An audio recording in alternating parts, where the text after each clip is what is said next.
Umaru, how are you? All right, not too bad.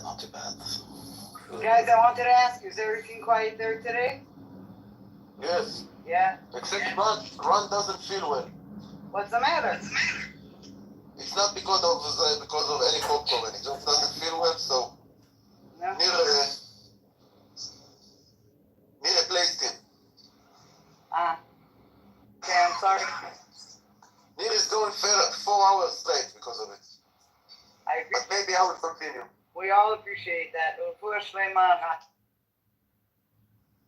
Ron is not. He's not here anymore. He's at home. Ken. I'll write to him.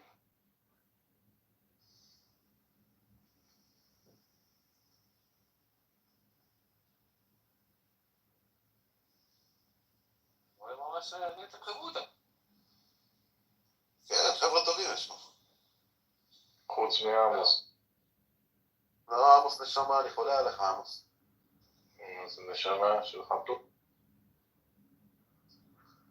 חתול, היית יודע כמה בני אדם הייתי מחליף בחתולים? אתה יודע מה, אני מצטער, אולי באמת פגעתי בחתולים. פגעת בחתולים? אילן, where are you from? אילן. מאיפה אני? רגע, עמוס, אתה אמרת שאתה מצטער? מה אני אמרתי? מי אמר שהוא מצטער? אני אמרתי שאני מבקש סליחה מצטער, אוקיי, חשבתי עמוס, אז היית... אתה לא מחרים את הימים של מישהו שאני אגיד שאני מצטער. בדרך כלל... זה היית... נדיר, זה קרה, אבל זה נדיר. כן, אתה נדיר, אתה בן אדם נדיר. כן, לא נדיר. בהחלט. כל אחד שנמצא פה זה בן אדם נדיר.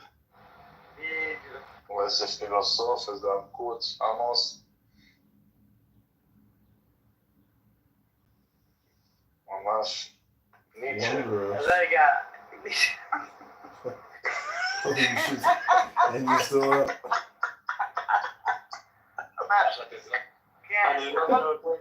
אני לא יודע מה אתם צוחקים עם עמוס מהדור של אפלטון.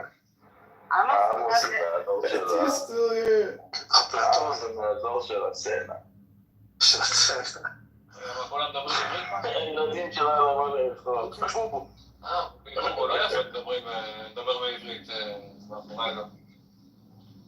Okay. So who does not understand Hebrew? In this room right there.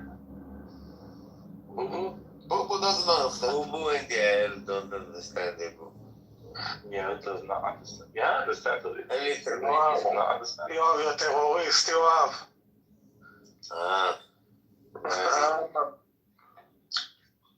Very a terrorist. So let's go back to English so everyone can understand.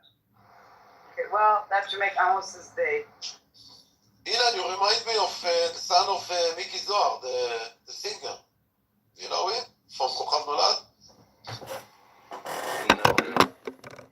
No, Okay. I'm not familiar with TV.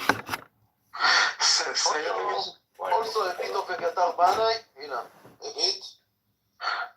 You're a mix of the son of Mickey Zohar, Eviatar Banai, and Who is?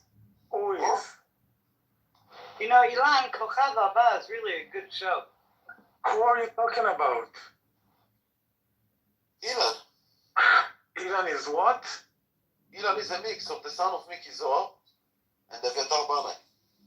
Are you being serious? In the BTR, yes. Okay. For me, it doesn't matter, like, who I am. Sitting there, kid. Everyone has eyes, nose, mouth. But how do you relate to Evitar Banai? No, you just say I am looking to see where that's what he's saying. Eviatar Banai is one of the best singers ever to perform here in Israel. I agree with you 100%. You like his style?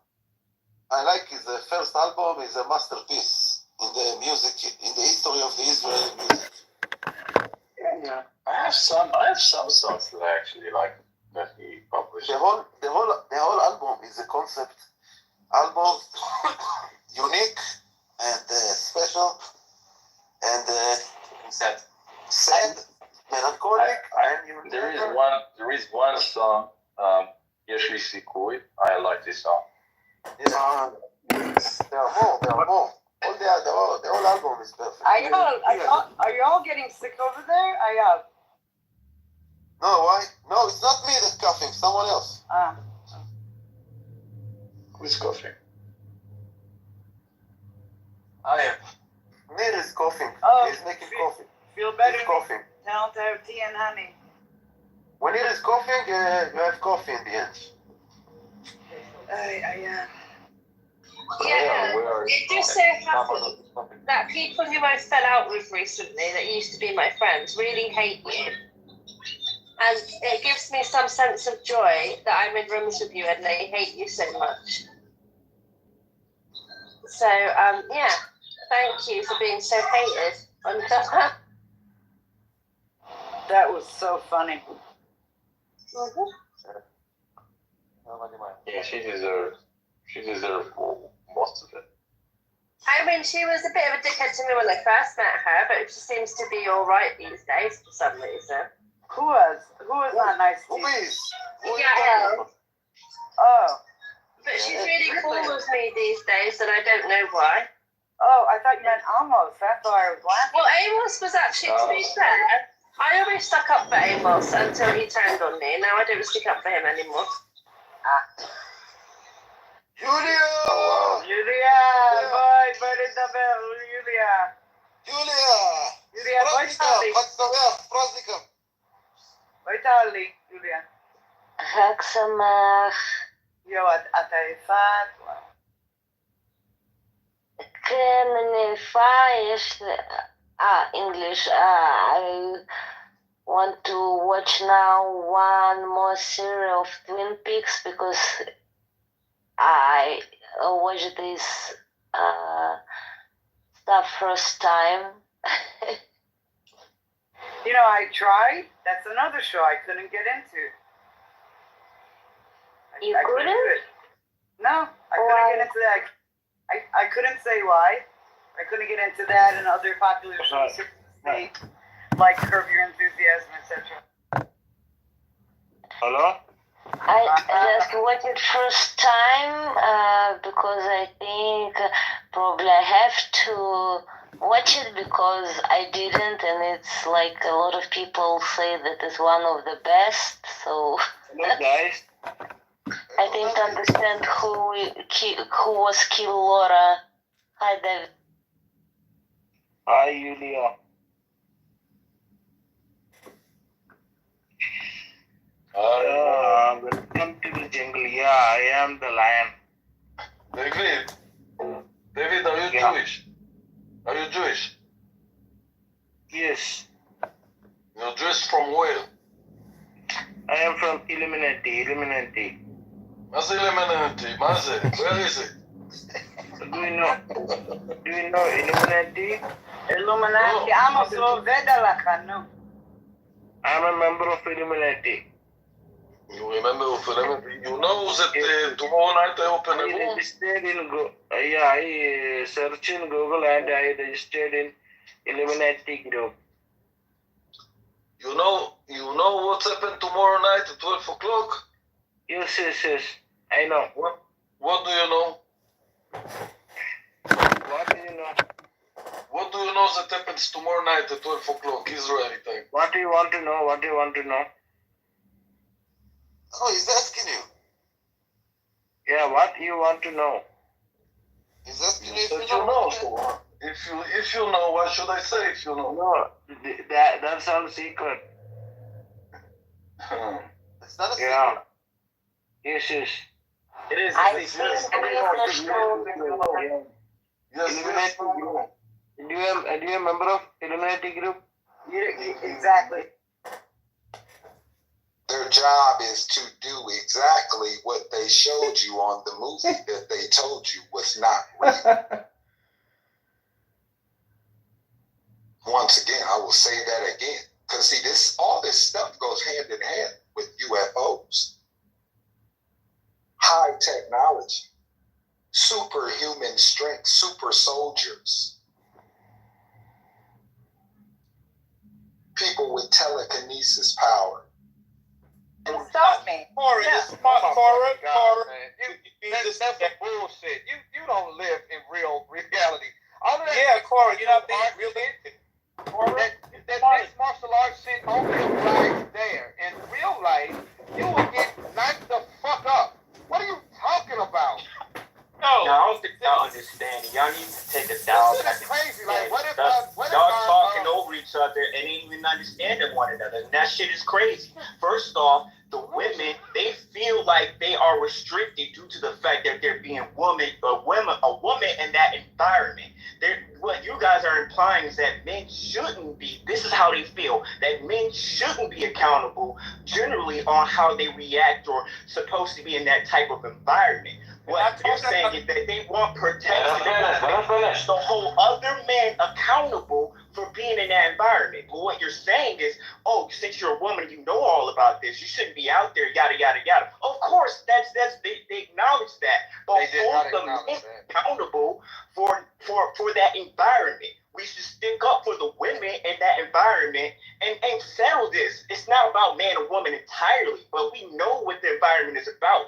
And if we know that a lot of men are out there, you know, and you already stated the statistics, we should be holding men accountable and not so much restricting the ladies on how they should be out there. Stop right there, John. How do we hold the men accountable if we don't know what man is out here going around doing anything? That's the question. No, stop, Mark. No, You're supposed to have police on the corner of it's every just park. ridiculous.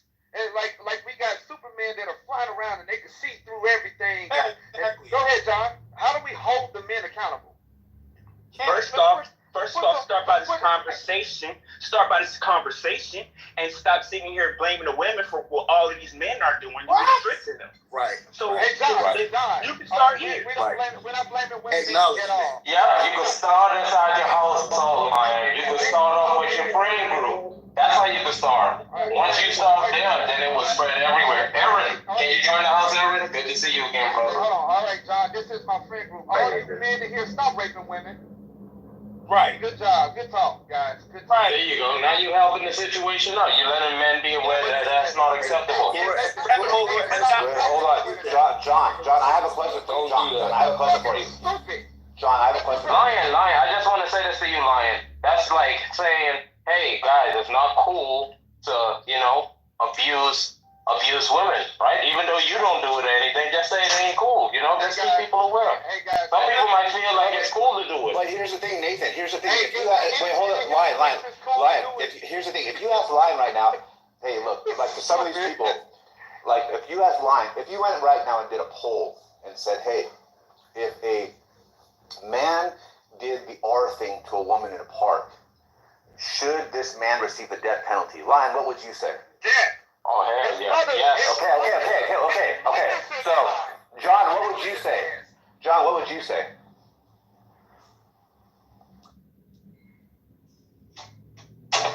John, you're wrong. You know what? This is how stupid this sounds. I'm going to just say this, though, Mike. You know what it is? I'm only saying this because I hear what both sides are saying, and I agree that I don't think anybody should have to limit themselves because of the piece of shits in the world. That's what I would consider to be victim blaming. But if there's a reality that we unfortunately have to fucking deal with, right? Then what I have to unfortunately do is say, hey, look, you go over here, there's a probability that these pieces of shits in the world, that if you ask me, I would off all of them. Like right now, right? I would off all of them. They're out there. So we need to avoid this, or I'll go with you, or something like that, right? That would be the most pragmatic thing that I could do to approach it. But it's unfortunate. It sucks, dude. Well, and Mike, you're actually in a unique position too, where you can take your daughter and say, "There are a piece of shits out here. Let's learn how to defend ourselves against it." I'm doing it. I'll tell you this right. Cora, I'll tell you this right now. There was a time where we were looking for a place to live, and hold on one second, and then my wife was like, "Oh yeah, here, this, that," and I go, "Is there a patio?" Yeah, and it connects to 2 rooms. I was like, "How high is the room?" How high is it? Are we on the second floor? Yeah. And the reason why is because I don't imagine a woman breaking in my fucking house and going and fucking, potentially hurting my kid. I imagine a man. The thing, and I'll say this, this is just my personal belief.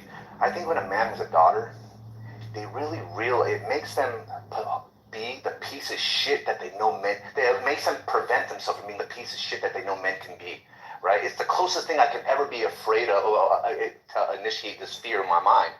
And I've never been more afraid.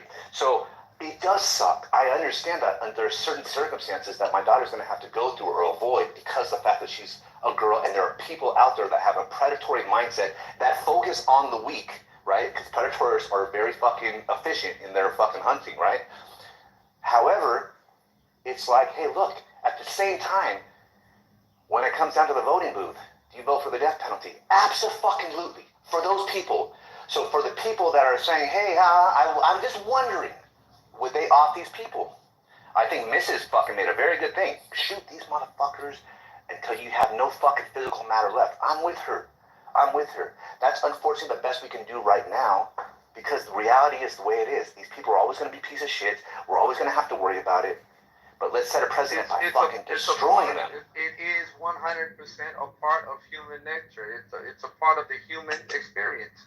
You're going to, in all human existence, you're going to have rapists. You're going to have child molesters. Murderers. You're going to have murderers.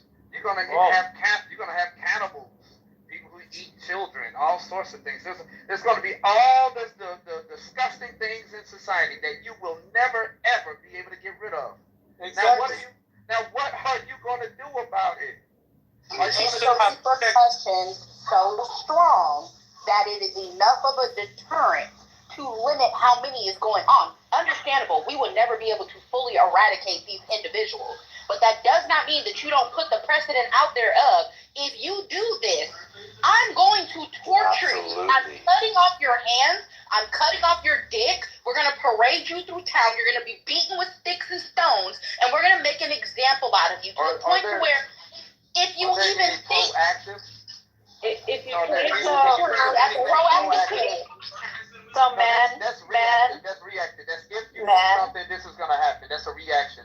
I do want to say something. Because of the psychology behind violent rape, I'm not going to talk about day rape or anything like that. It's a completely different thing. But the psychology behind violent rape, it's not usually about sexual gratification. It's about control. And even if it's a woman that you don't know, it's about exercising control over a woman. So in order to combat that sort of tendency for people to develop this psychological issue, because that's what it is once they get to that point, we need to instill in our boys that they are never, and I think most of you do this, they are never entitled to a woman's body, and they are never entitled to a woman's submission.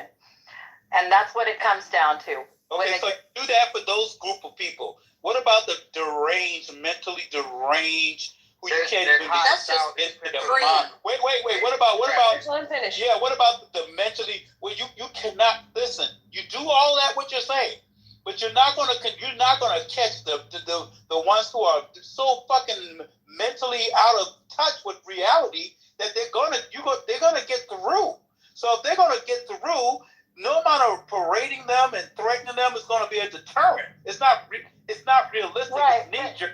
But if we set the baseline, so what you do? If we set the baseline, so let me finish. If we set the baseline as boys knowing they are never entitled to a woman's body, you arm them in the meantime. I know, Cora, but in the meantime, Cora, you still arm the girls to protect themselves. And just in case they run across a motherfucker like that, you arm the girls, you educate them to protect themselves like you do the boys, like you do the wives, like you do the men. You all need still educate. Listen, when you are in there's street culture and there's home culture. You need, if you don't know the streets, don't fuck around and find out. You need to know, so wherever you go, you protect yourself. So now going back to the conversation about why the gender thing is a big deal, right? Because I don't want you as a boy to think that, well, you're a girl now. Oh no, I don't want you as a girl think you're a boy now that you could go in a neighborhood where there are predatory on girls. You fuck around, you get out there, and you don't have the kind of an ability to defend yourself because you've been told you're a boy. So now you're replacing this. You're giving a disservice. I mean, a confusion about what you are and what you're supposed to. Now, I'm not saying you shouldn't be respected. I would never do that because I have people in my family like that. But what we're saying, what the issue is that when you're saying I am a man and you come to me clearly a woman and you're saying you are a man, and then you're telling me then what the fuck am I? Now I got to figure out what the fuck we are. Right. So that's the issue. How do you solve that problem? So in terms, I think Miss Clark, her position is, I would agree with her position in terms of castration. Castration cuts deeper towards Dude, answer the question. Don't go fucking left field with castration. That's not the question. It cuts deeper towards the man's psychology, which I think would help men stop just raping women or their psychological urge. I mean, their sexual urge to damn rape. Oh my God! Don't listen to this guy. He's eating you guys. I'm telling you, that's not what the problems are. It's not about. So I mean, we could talk about people protecting themselves and having a gun all day long. I mean, we. Hold on, Leroy, chill, bro. God damn. So I mean, we're not talking about war. Like, why do we have to live in a fucking war zone with each other? You know, like that.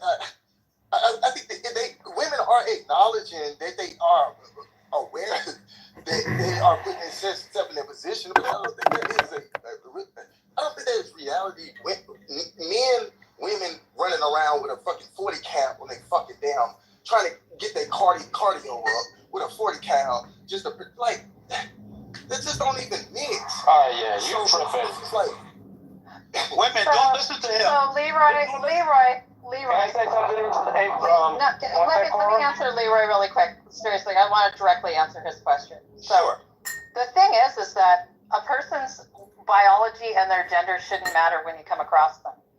Because if you need to know what their biology and their gender is to determine how you treat them, you're doing it wrong. They're human beings. You treat them with the same level of respect, and you don't violate them. Period. So it shouldn't matter. It shouldn't matter what they look like. They're human beings.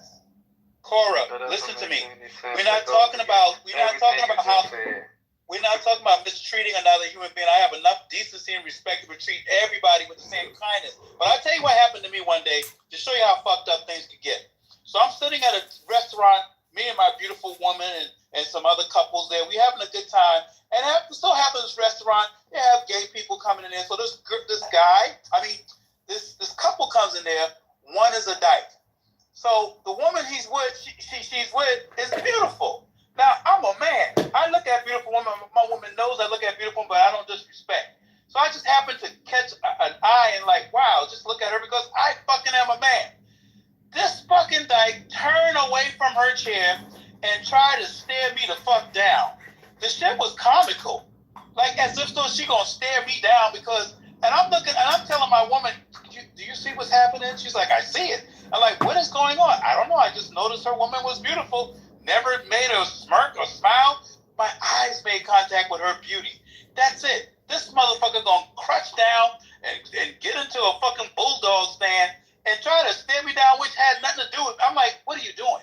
You're wasting your time. Your woman is beautiful. Disrespectful. Well, listen to me. My point is not disrespectful. Because somebody told her she is a man and she figures she has. No, it's not that though. Come on now. Dude, that could even be a man. What it is. No. I know you feel like it's that, but it could be Leroy. There was no threat. I didn't go up to her. I had my own. No, I get it, Leroy. But they felt like you disrespected them. How? I just noticed her. I just noticed her. Goddamn. What you're planning on doing? Men are a threat. We've already. I just noticed her. Looking at a woman who's not your woman. Come on, Carla. Don't go into that. Come on. Wait. Carla, what you were saying? Leroy, are you saying that the stud mimic the men behavior? I was with my own fine ass woman. A lot of women are around. You should have kept your eyes on your fine ass woman. make sense. You see what I'm saying, Leroy? That doesn't make any sense. That's not sensible. We look at people all the time. Doesn't mean we want them. It just means that we know we see something and that's it. We see it. That don't mean we want it. Leroy, I would agree with you. 100%, I agree with you, right? But I'm just saying. I'm just saying. Me looking at someone might be offensive to some people, so you got to take that into consideration. But the masculine challenge is what I'm talking about. It didn't make sense. It wasn't warranted. I wasn't disrespected. My eyes just wandered around, saw her, and moved on. Misunderstandings is a big reason for why people get into fights. So now the masculine, she's trying to have a masculine challenge. She's trying to engage me in a masculine challenge, which I don't see. You understand? Okay, I just want to say this though.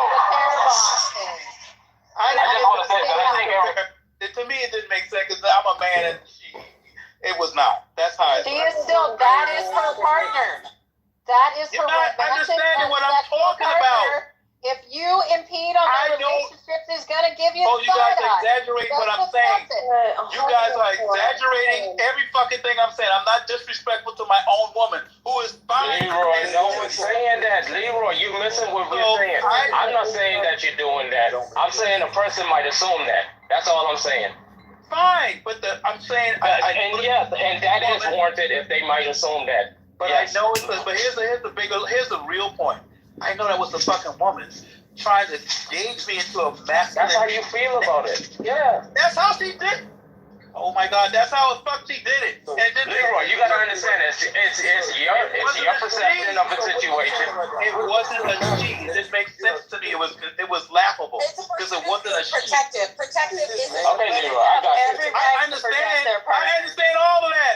Come on, let's don't make it into something else. It wasn't a he. It was a she, and it didn't make sense. And I had women have every right to protect their partners, Leroy. Oh, come on, Cora. It was no protected about. It's just talking about. I'm talking about it was clearly a she trying to get No. Yeah, listen. I just want to say this. Oh my God. Leroy is saying this. To have a competition with a man. Leroy is simply saying that the look he did was a compliment to say that, hey, this is a beautiful woman. But now here was everyone else is saying, Leroy. But the person whose partner that was, they didn't felt like your look compliment was complimentary. They felt like you were being aggressive or you were trying to quote unquote, give their partner the look, and that's why they were a bit defensive about the way you were. Let me reactionary. Here's the subject matter. Stick to the subject matter. The subject matter is simple. I know that the person felt those things. Whatever reason. That's what you believe. No, well, that's how they acted. So here's the thing I'm having an issue with. I know that was a woman. I know that was a woman acting. We get it. So here's the difference. Here I am sitting there dealing with a woman trying to stare me down like a giving me man stare down, and it didn't make sense. That shit was weird to me. That shit was so unnecessary and weird, and it made no sense. What was the lesson you got from that? What was the lesson you got after that event? I got that some of these dyke women are very insecure when it comes to the masculine male, and sometimes they want to test this shit. Let her finish. And sometimes I think they want to, and sometimes I think that insecurity is how I think they want to test that shit when they think they can to see if that shit works, and it didn't because it's insecurity. That's what I think. It's not insecurity, Leroy. I told you what it was because you're not going to convince them. I wasn't convinced. It didn't make sense. Okay, Leroy, let me ask this question. Leroy, do you think that if it was a man, right, and a man felt like you disrespected that girlfriend, you think they would do the stare down too? And if that man did that, I would it's a yes or no question. It's a yes or no question. Yes, I would understand because now I'm dealing with a masculine male. I would deal with understanding why he would be insecure as a male, and I would like, okay, then let's move on then. So I would know. I really need to say this, but I know it's a man. I know it's a man. I know. You guys want to say, okay, men are predators. Don't go outside, Carla. But then you also want to say in the same breath, if someone looks at you, it's fine. Let me tell you, 100% of the time, before you are victimized as a woman, someone is gonna fucking look at you. So you can say all you want, oh, I was just looking. Bitch, everybody who was ever victimized in a public place was looked at by that fucking man. We're at a fucking restaurant. You sound soft, Leroy. Sitting there talking about stood, turned around and looked at you, and you said, what the fuck going on? What the fuck is wrong with you? And I guarantee you it was not coming from insecurity, Leroy. To the conversation. It was not coming from insecurity, Leroy. It was actually coming from the exact opposite place. It was coming from being sick and tired of men thinking that all their girlfriend needs is a dick to turn them away from being alone. Oh my God! What the fuck is wrong with y'all? Really? You guys go too That far. is the truth. You guys go too far with your own shit. This man, I'm blowing. I'm throwing a flag on the play. I'm throwing a flag on the play. I'd like to say one thing to Marky Mark. Listen, Mark. In certain situations, bro, and they're saying this is the extreme. The violent, crazy guy that was let out of prison, and your girl happened to go in the car jogging, and this prisoner who is known for raping people and killing them after he's done is out there in the woods, and they could actually attack this individual.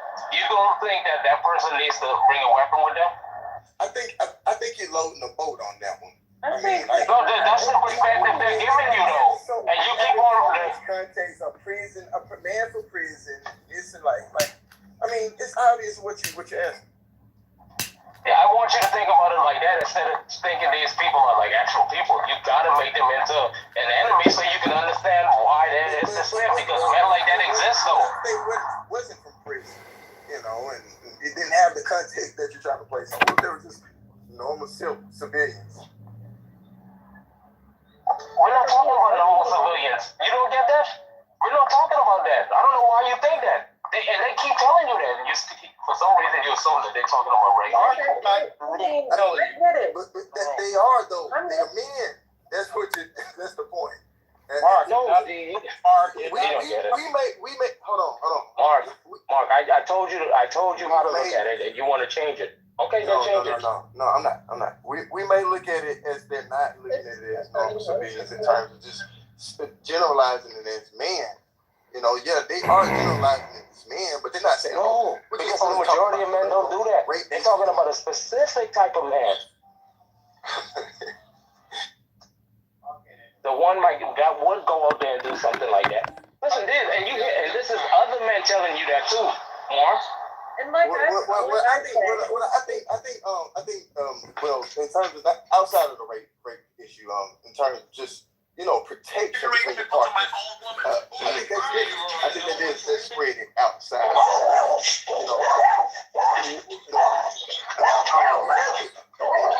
We correlate some sort of man behavior. With a woman or a trans person, and I think it's applying the same notion in terms of what the women are saying is what.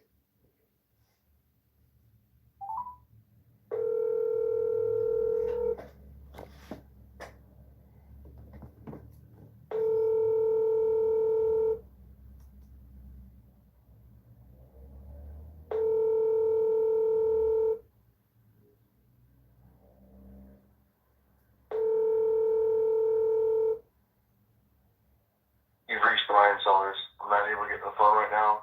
Leave me a message and I'll call you back as soon as possible. At the tone, please record your message. When you have finished recording, you may hang up or press 1 for more options. Sergeant Sars, call me back. Huh.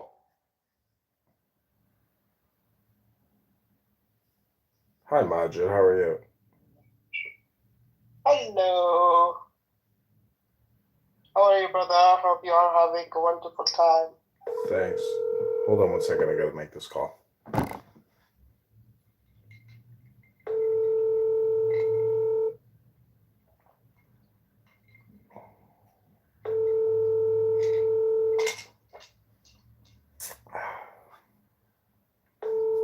Majid, where do you live? In Saudi. Oh, really? Are you? You're not Saudi, right? Yeah. Are you Saudi? I can't remember. I'm Saudi. Oh, I know a prince there. Oh, wow. You're so lucky. I'm actually very poor. I never met any friends. Really? Oh, you should meet my friend then. It's okay. No, I mean he's a good guy. His father is the head of security. His name is Saud al bin Walid or something like that. Yeah. Actually, I never met any like friends. He's got like 6 moms, 30 brothers, sisters. They got Bugattis, Lamborghinis, Ferraris. They have a mansion. And I was in the army with him here in the U.S. I helped train him. Wow. He's just a normal guy, you know? Just like you and me. I mean, just a normal kid, but he's very rich. Yeah, I never met I never met any person who is not Muslim in real life. Well, I mean, that's because that's where you live. Like, No. Actually, I met a Christian. Yeah, a lot of Christians from Philippines. Oh, wow. I want to travel to India one day. Well, you can go there right now. I traveled outside. Do you do yoga? I do yoga, I do meditation, but secular way, because I cannot like do it other ways because I'm a Muslim. Got it. I learned from Sam Harris. Oh, Sam Harris. I wouldn't take too much advice from him. I got to tell you the truth. Yeah, but his app Waking Up is really good.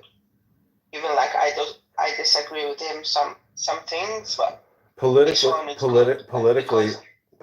he has Trump derangement syndrome, so he's got a neurotic personality. Oh, maybe. What I'm trying to say is he's not trustworthy. He's not trustworthy. I wouldn't give him your money. But if he helped you, he helped you. It's undeniable if you really say it's the truth. Yeah, he helped me understand because like in my situation, I cannot learn other religions unless from the internet or something like that. So I downloaded his app and like I started like learning the basics of meditation without like the spiritual kind of,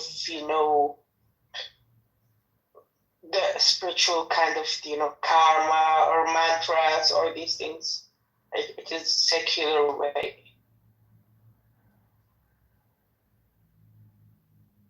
Also, the first book I bought, what? It is Be Here Now by Ramdas.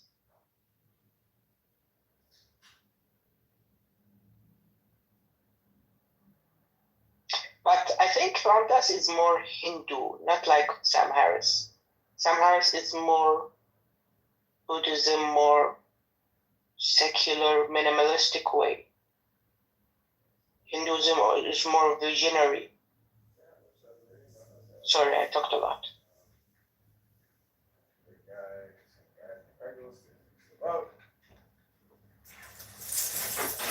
Anyways, I don't have too much time. Do you want to do a hypnosis, Majid?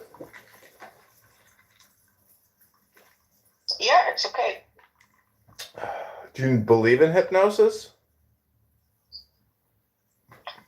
I believe that it is a brainwashing thing,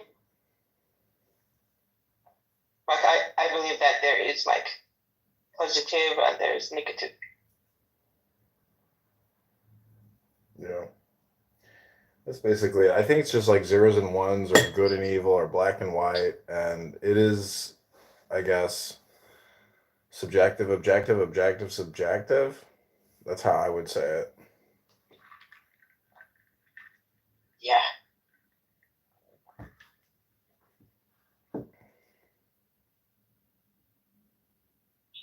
Actually, I know that smell is the best way to do hypnosis. Aroma hypnosis. Okay, well, I'll read you 2 hypnoses, and then I'm going to go sit in the sun and suntan and relax. So I hope you enjoy. This is from my private library. I've got about 1,000 books. I've spent a lot of money, and I've been doing a lot of research into psychology and philosophy and wisdom, and I hope you like this hypnosis. This is just for you. But what I'm really saying is thanks for being my study partner, is what I'm really trying to say. Thank you very much. Hi, Michelle. You are having a wonderful day. Hi, Michelle. Okay, this is going to be the first document we're going to read to you. This is Rumi. This is just going to be like a quick 2-minute reading. Okay, this is called The Soul of the World. Listen closely. Take the deepest breath of the day through your nose. Close your eyes. Say out loud, I'm a flower.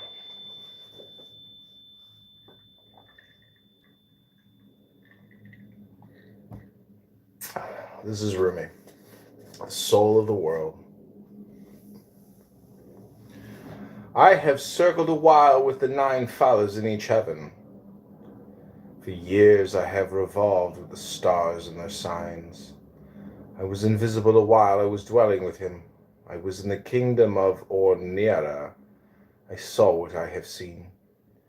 I received my nourishment from God.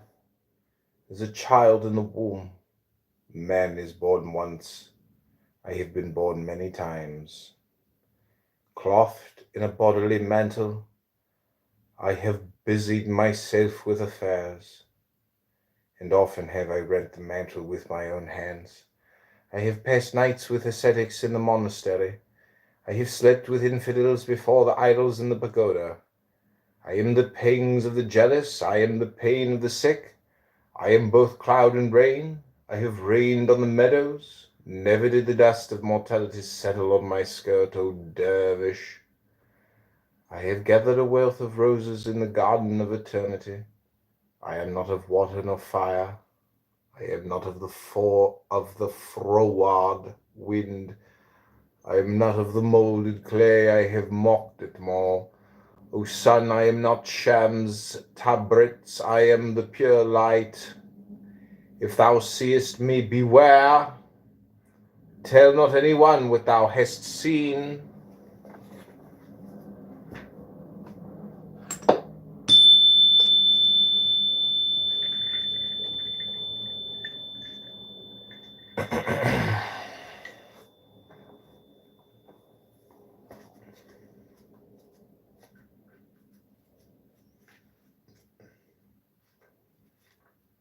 Okay, this is the next hypnosis. This is the Shin Shin Ming. This is from R.H. Blythe, Zen and Zen Classics, Volume 1, General Introduction from the Upanishads to Huineng, Hokusaido Press, Tokyo, Haiyan International, South San Francisco. Hello? Okay, I hope you enjoy this much. If you can you record this? Are you capable of recording anything? I'm gonna send Michelle a cell phone this week so she can start recording my audiobooks. Yeah, actually, replays are on, so your room is recorded. No, do you record? I want you to record it and post it on your Instagram or your Facebook or your Twitter or your Snapchat or your YouTube. I don't know how to record. Well, these are things you need to work on, because if you can't start recording, you can't start sharing very high value information. This is very, very rare information. This is a powerful hypnosis. Yeah. I will see it. Actually, the next time, I have something to share. Like, I have a text. I will read if you allow me. Okay, go ahead. You want to do it now? I will see if I can. Yeah, but let me find the document first. It is very secretive. I will share it with you. Somebody got arrested outside my house today. I couldn't believe it. What? Yeah, the police arrested this woman outside my house today. She got arrested for, I think, driving under the influence. Oh. She didn't seem very drunk to me, though, but I filmed it all, so maybe she can use the footage and the evidence in the trial, because it's going to cost her like 10 grand to fight the DUI. It's a lot of work. It's very expensive legally. Oh. She didn't seem impaired to me. I think with my... She will be able to pay this. No, it's going to cost her a lot of money. They put her in jail today. I'm searching about this. Maybe I downloaded in OneDrive. Okay, well, listen, I'm going to do the second hypnosis because I'm going to hop out of here. I'm going to go sit in the sun, but I'll come back. But I want to read to you the Shin Shin Ming. I found it. Okay, go ahead. Okay, now I read. Yeah, go ahead, yeah, read. This is a Sufi text that I translated from Abu Bakr al-Jazairi, who was Sufi mystic in Algeria. So I translated. Wait, before you read it, can you invite people to the room? Because now you're going to be a part of the room because I modded you and the replays are on. So just invite people to the room. Yeah. Because I want people to hear you. Because you seem to me like you can do a good reading. So invite people. And Michelle, invite people as well. Hit that plus icon with the person and add people. Now. Hello? Okay, but yeah, right. Let's. I will invite people who I think are not going to take it very seriously because the text is a little bit not for everyone.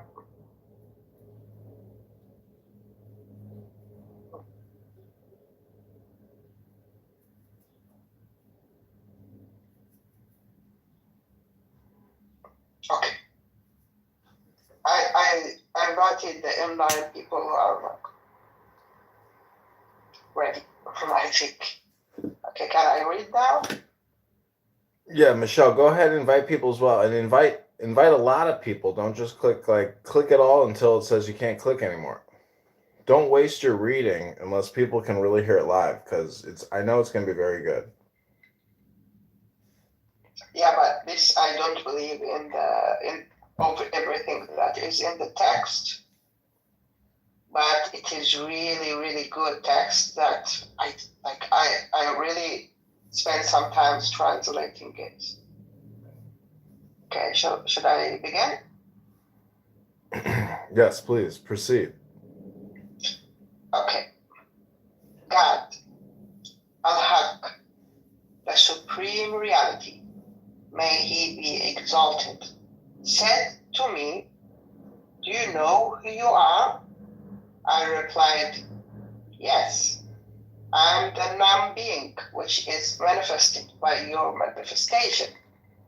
I am the darkness which your light illuminates." Then he said to me, "Since you know this, persevere firmly in this knowledge, and be careful not to claim that which does not belong to you. For the deposit, amana, must be returned to its owner, and the loan must be paid back. The name contingent being has always belonged to you, and always will belong to you." He said to me again, "Do you know who you are?" I replied, "Yes, I am in reality God, Al-Haq, the real, but metaphorically and in relation to the way I am creature, a khalq, I am contingent being with respect to my form, but I cannot not be the necessary being. It is the divine name Al-Haq, the truth, which belongs to me by original right. He said to me, veil this symbol and let the wall fall down and bury this treasure, in order that only he will be able to extract it who has put his soul through severe trials and looked his death in the face. Then God, may he be exalted, said to me, what are you? I replied, I am two things, according to two different relations. With respect to you, I am the eternal, forever and ever. I am the necessary being who epiphanizes himself. My necessity proceeds from the necessity of your essence, and my eternity from the eternity of your knowledge and your attributes. With respect to me, I am pure non-being who has never breathed the perfume of existence, the adventitious being who remains non-existent in his adventitiousness. I only possess being so long as I am present with you and for you, left to myself and absent from you. I am one who is not, even while he is. Then he said to me, and who am I? I replied, you are the being, necessary through itself, alone perfect in its essence and its attributes. Better yet, you transcend by the perfection of your essence, the perfection of your attributes. You are the perfect in every state, that transcendent with respect to everything which can come to the mind. He replied to me, you do not know me. I said to him without fear of being disrespectful, you are he in whose likeness all contingent creatures are. You are the Lord and the servant, the near and the far. You are the one and the multiple, the sublime and the lowly, the rich and the poor, worshipper and the worshipped, the contemplator and the contemplated. In you are joined the contraries and the opposites, for you are the apparent and the hidden, the voyager and the sedentary, he who sows and he who cultivates. You are he who plays, who tricks and who deceives. You are the supreme reality, and I am the supreme reality. You are creature, and I am creature. You are neither this nor that, and I am neither this nor that. He said to me, that's enough. You know me. Hide me from those who know me not, for lordship has a secret, and if it were revealed, lordship would be annihilated, and servitude also has a secret, and if it were revealed, servitude will be annihilated. Praise us for what we have taught you about yourself, for you cannot know us by any other than us. Nothing leads to us except ourselves.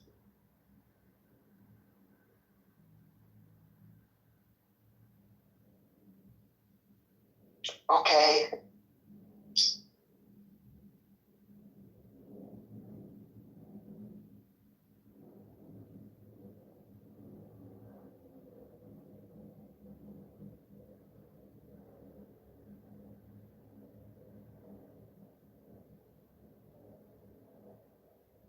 Are you still here, guys? Hello?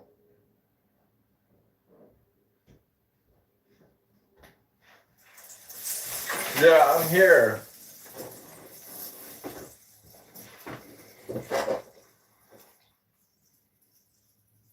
Yeah, I'm here. Can you hear me, Majid? Yeah. Anyways, nicely done. I was in my sunroom enjoying the sun, listening to you from a distance. It was fabulous. Thank you very much. You like it? Yeah, it was very powerful stuff. Happy you liked it. It is not for everybody. I think like people who are like, if like you tell this to people that like are not ready or something, I don't know.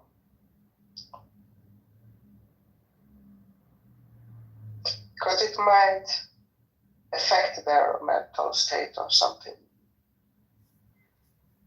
This is gnosis that you told me, gnosis? Hypnosis, yeah.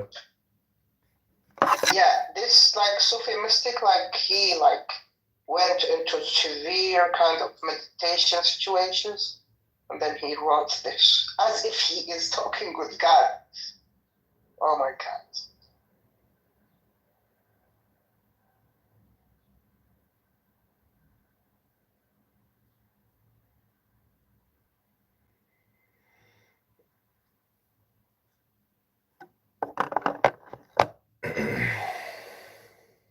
Okay, Michelle, do you want to come up and say anything? Hello?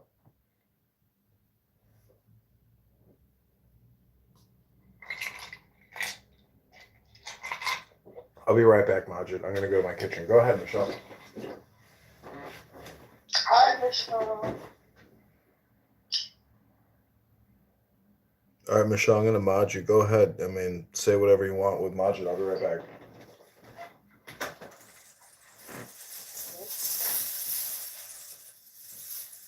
Hi, Michelle. Hey, how's it going? It's going great. How about you? Actually, today my temperature is so high. How about you? I'm just finding my nails or watching some anime thing on Netflix. Oh, you watch anime? What kind of anime?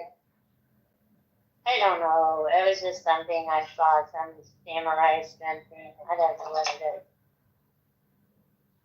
It just looked like it was that, and I turned it on. Oh.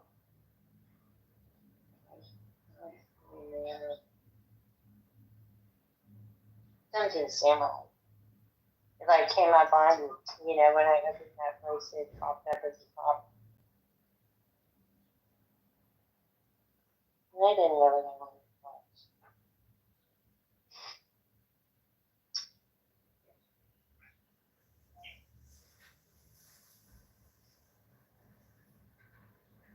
was. I used to watch anime in the past.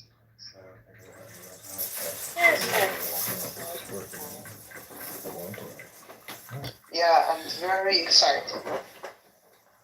Like, you will think that they will lose and then they will win.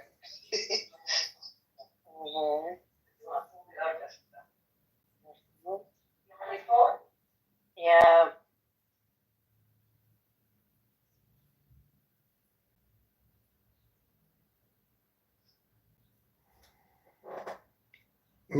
Majid, Michelle, what do you think about being ruthless? What about it? Being ruthless? Mm-hmm. I'm not good in English. Can you explain it to me? Well, Ruth is a word in the Bible, and less is less than Ruth. So what I'm trying to say is it's probably less than becoming conduct. That's the way I view it.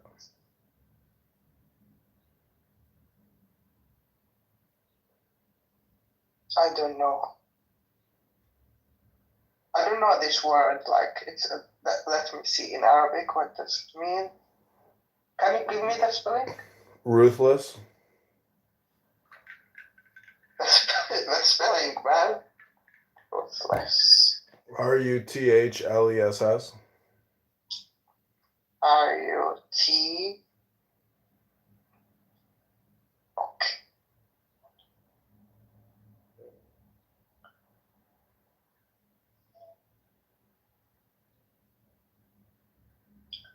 Oh, yeah.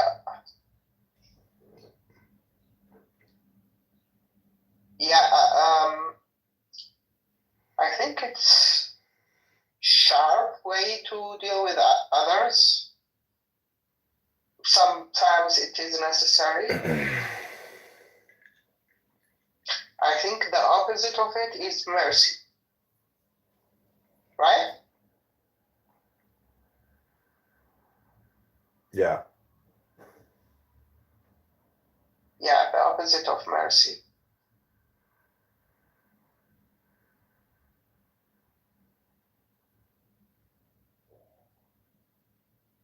I don't like it.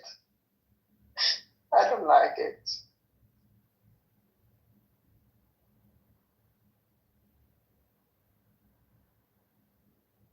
Nature is ruthless. Sometimes. I saw a video that made me really like, it was like existential kind of situation. I saw a eagle eating a mouse, and he was eating it from its nose, and it's still alive. Oh, that was tough.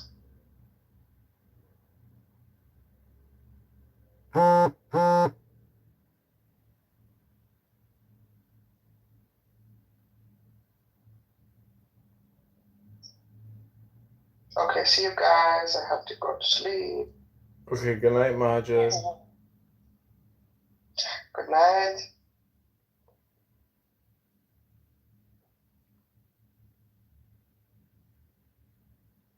How's your day been, Michelle? Idli, do you want to come up and say anything? It's just whatever.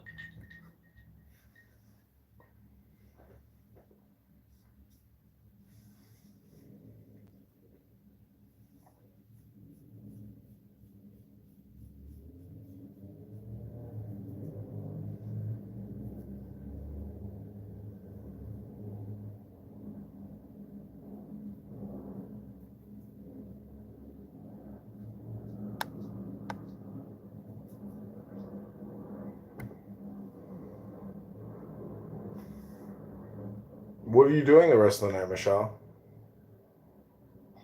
I watching TV and eating something, drinking some tea. I make some coffee or something.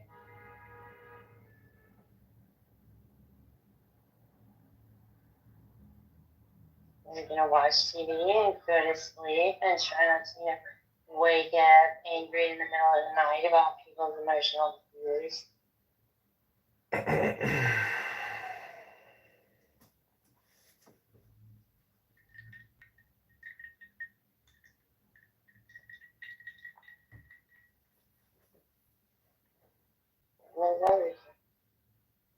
Hmm?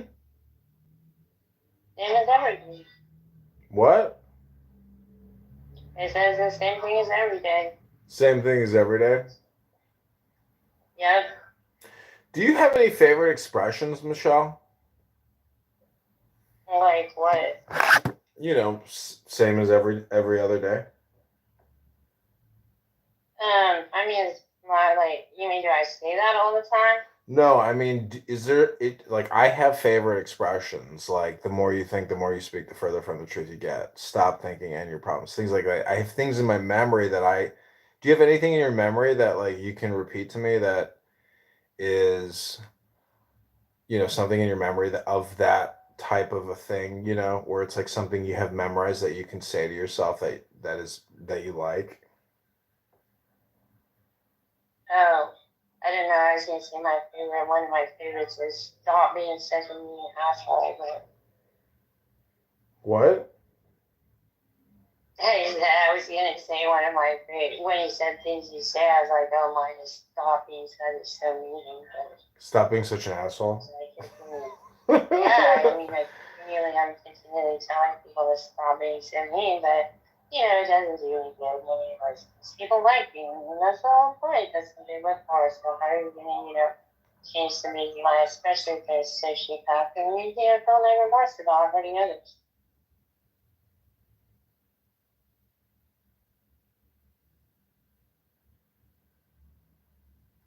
If you think people isn't wrong, getting upset about it is apparently a problem.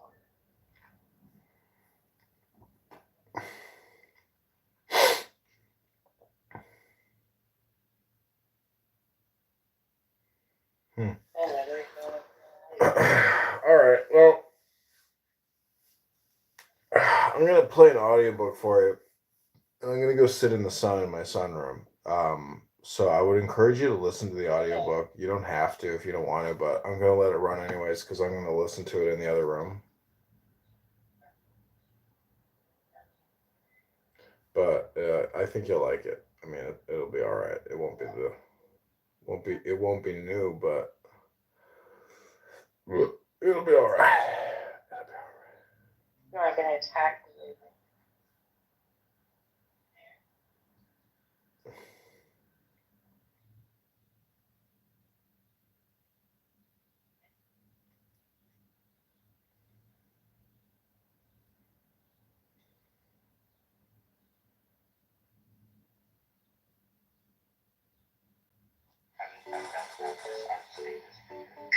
Yeah, I packed everything. And I was like, I can't wear all that shit. I like the thought of you. Did? No, I didn't like the thought of you. What is it?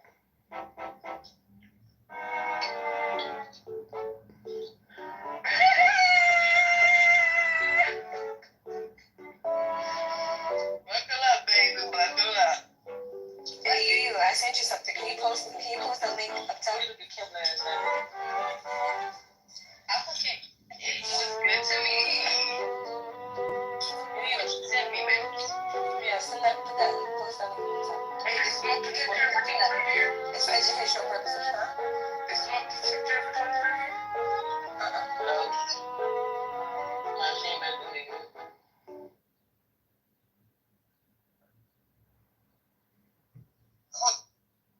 They know men. It makes them prevent themselves from being the piece of shit that they know men can be. Right? It's the closest thing I can ever be afraid of initiating this fear in my mind. And I've never been more afraid. So it does suck. Somebody you meet once a month or once a week or to study with or something like that. Will you enter in with the contract? Let it. Pontificating, and they constantly use just that particular term. Would you, if you were a Roman Catholic, would you take offense to it?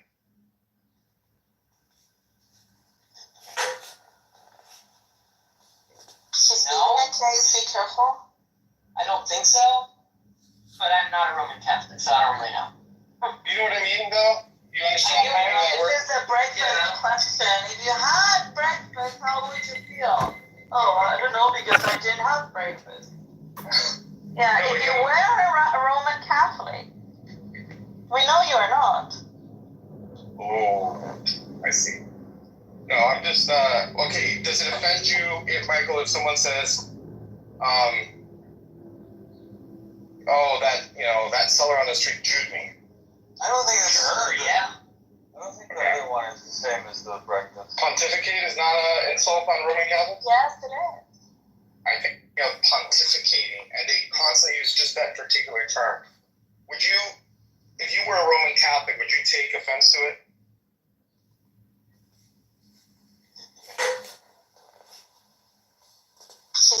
Be careful. I don't think so, but I'm not a Roman Catholic, so I don't really know. You know what I mean, though? You understand how that works? This is a breakfast question. If you had breakfast, how would you feel? Oh, I don't know, because I didn't have breakfast. Yeah, no, if you were a Roman Catholic, we know you are not. Oh, I see. No, I'm just, okay, does it offend you, Michael, if someone says, oh, that seller on the street Jewed me.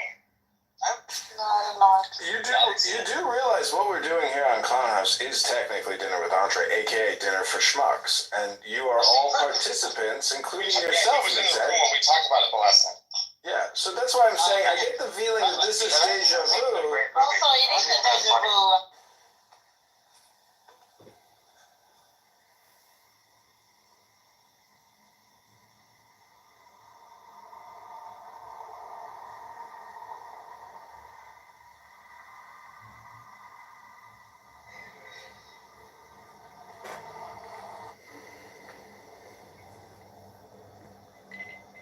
Okay, this is breaking news. This is Jefferson Park News.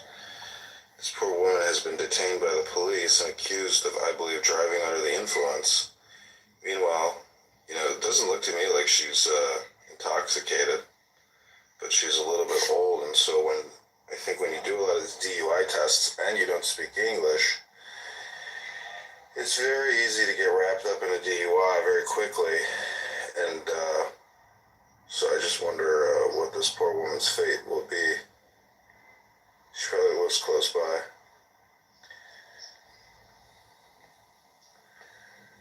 But you can see this is Chicago police doing great work. Yeah, right.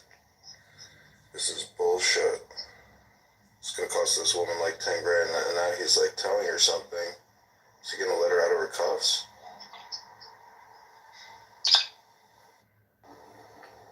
Okay, this is Jefferson Park News. This is breaking news. Somebody just got arrested outside my house. This poor woman just got DUI'd. It's ridiculous. This is her car. She's being arrested. I saw them administer the DUI test to her. And I got to question whether or not it's legal. DUI is just so ridiculous. Like this woman, it's early in the morning.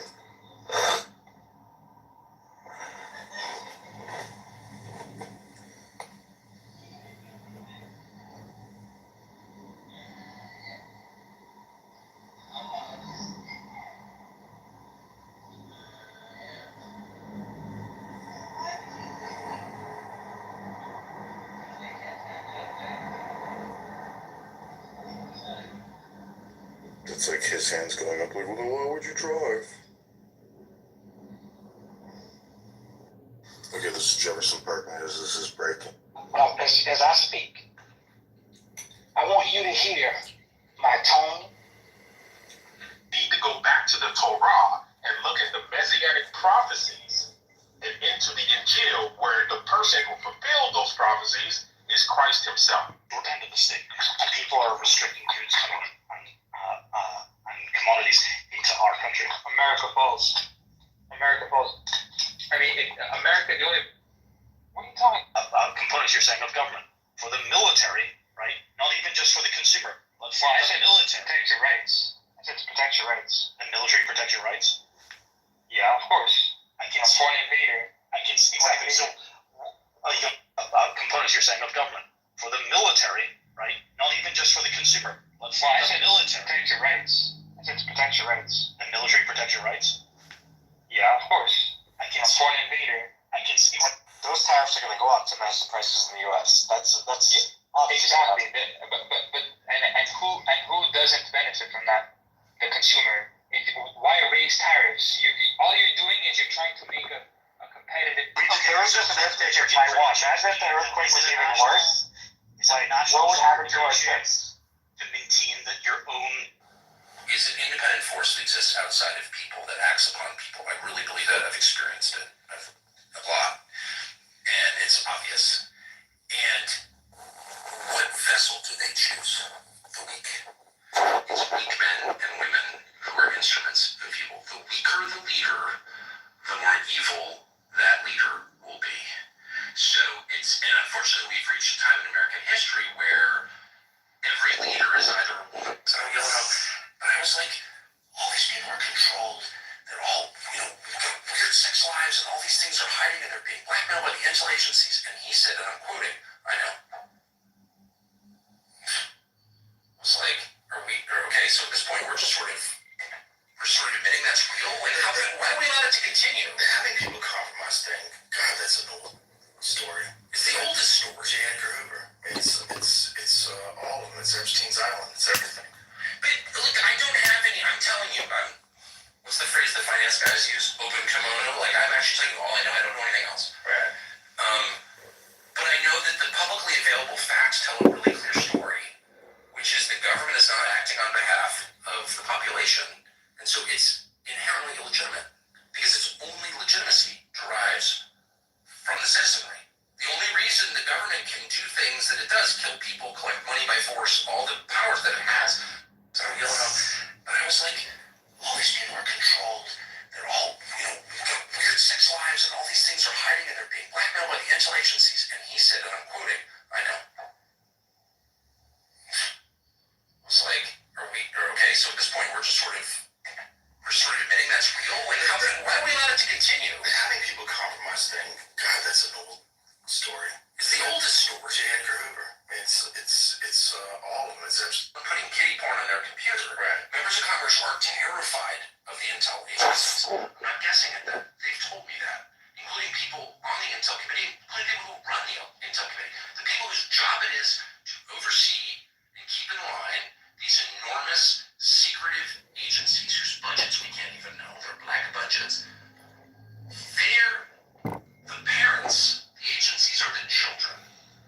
They're afraid of the agencies. That's not compatible with democracy. Democracy is a really simple. With my dog sitting next, I'll never forget this. And I said, are you really saying that to reveal that the U.S. government had a role in the murder of a democratically elected president, to say that out loud, that's the crime? What about the actual crime, just murdering a president? Like, you're covering up for that. Why would you say that? He had no response at all. And so Mike Pompeo is the one who pressed Trump to keep those documents secret. And so it's like, what's crazy to me is not just that Pompeo did that. I think Pompeo is a really sinister person and a criminal. I think that because the facts suggest that he was caught.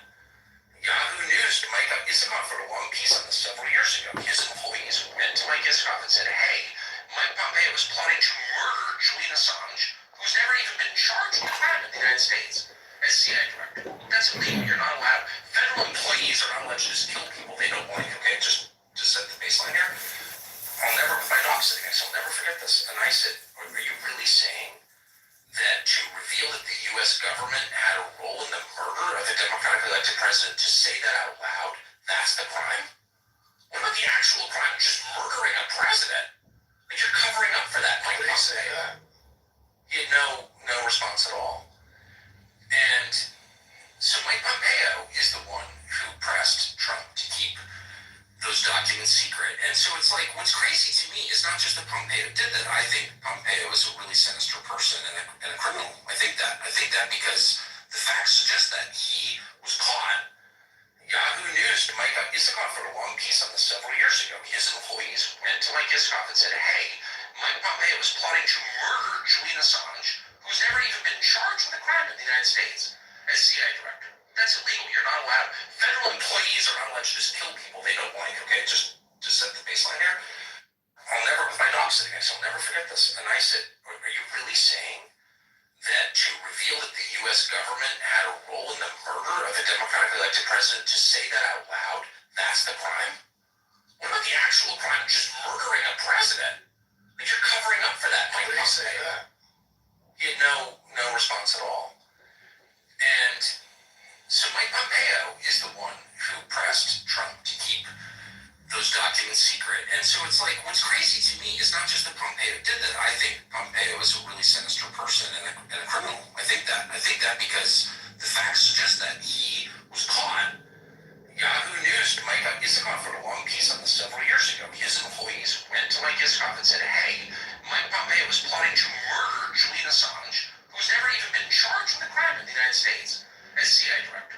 That's illegal. You're not allowed. Federal employees are not allowed to just kill people they don't like. Okay, just set the baseline here. With my dog sitting next, I'll never forget this. And I said, are you really saying that to reveal that the U.S. government had a role in the murder of a democratically elected president, to say that out loud, that's the crime?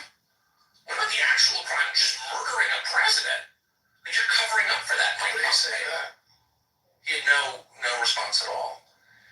And so Mike Pompeo is the one who pressed Trump to keep those documents secret. And so it's like, what's crazy to me is not just that Pompeo did that. I think Pompeo is a really sinister person and a criminal. I think that because the facts suggest that he was caught.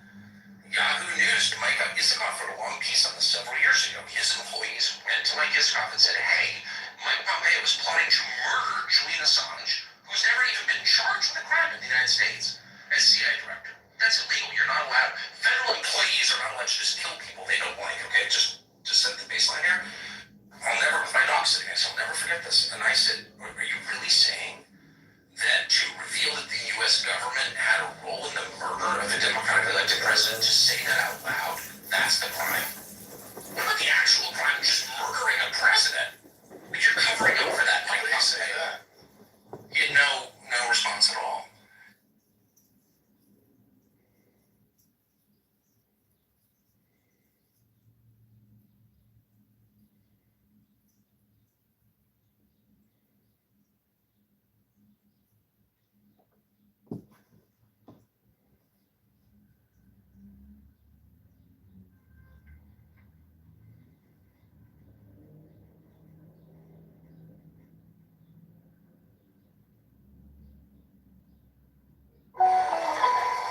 Well done, Viv. You got the presents, the balloons, and the raptor cake.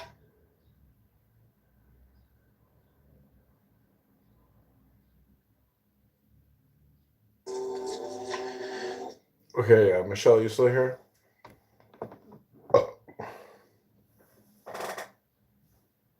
Michelle, are you here? Can you hear me? Hello? Yeah, what's that? Okay, this is Shuangzi or philosophy of Buddha. This is like Japanese wisdom. I hope you enjoy. I filmed this 7 years ago. It has 1.7 thousand views. I filmed this while I was living next to some type of a heroin addict with his girlfriend, and they were puking all the time.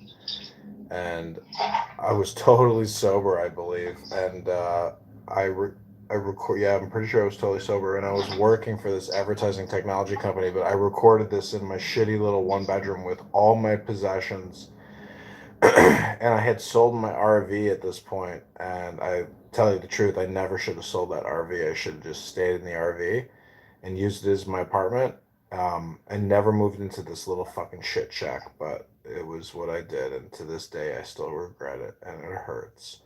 So I want to play for you this wisdom, because this wisdom, I know, is far more valuable than what I lost. So I hope you enjoy it.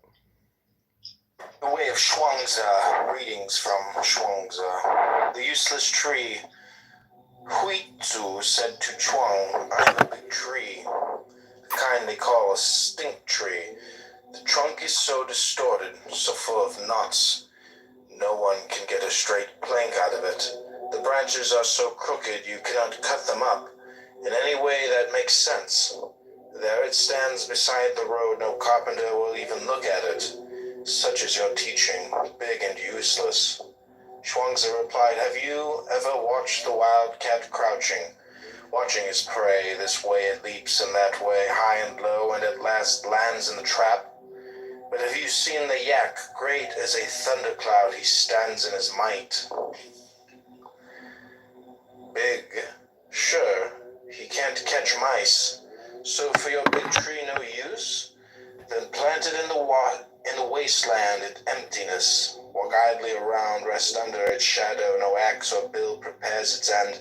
No one will ever cut it down. Useless? You should worry. I had salesmen and a capable ruler. A man of Sung did business in silk ceremonial hats. He traveled with a load of hats to the wild men of the south. The wild men had shaved heads, tattooed bodies. What did they want with silk ceremonial hats? Yao had wisely governed all China. He had brought the entire world to a state of rest, and after he went to visit the 4 perfect ones in the distant mountains of Ku-Shir. When he came back across the border into his own city, he lost gaze, saw no throne. The breath of nature. When great nature sighs, we hear the winds, when noiseless in themselves. awaken voices from other beings blowing on them from every opening. Loud voices sound. Have you not heard this rush of tones? There stands the overhanging wood on the steep mountain, old trees with holes and cracks like snouts, mouths, and ears, like beam sockets, like goblets, grooves in the wood, hollows full of water. You hear mooing and roaring, whistling, shouts of command, grumblings, deep drones, sad flutes. One call awakens another in dialogue. Gentle winds sing timidly. Strong ones blast on without restraint. Then the wind dies down, the openings empty out, the last sound. Have you not observed how all then trembles and subsides? You replied, I understand. The music of earth sings through 1,000 holes. The music of man is made on flutes and instruments, what makes the music of heaven. Master Kai said, something is blowing in 1,000 different holes. Some power stands behind all this and makes the sounds die down. What is this power?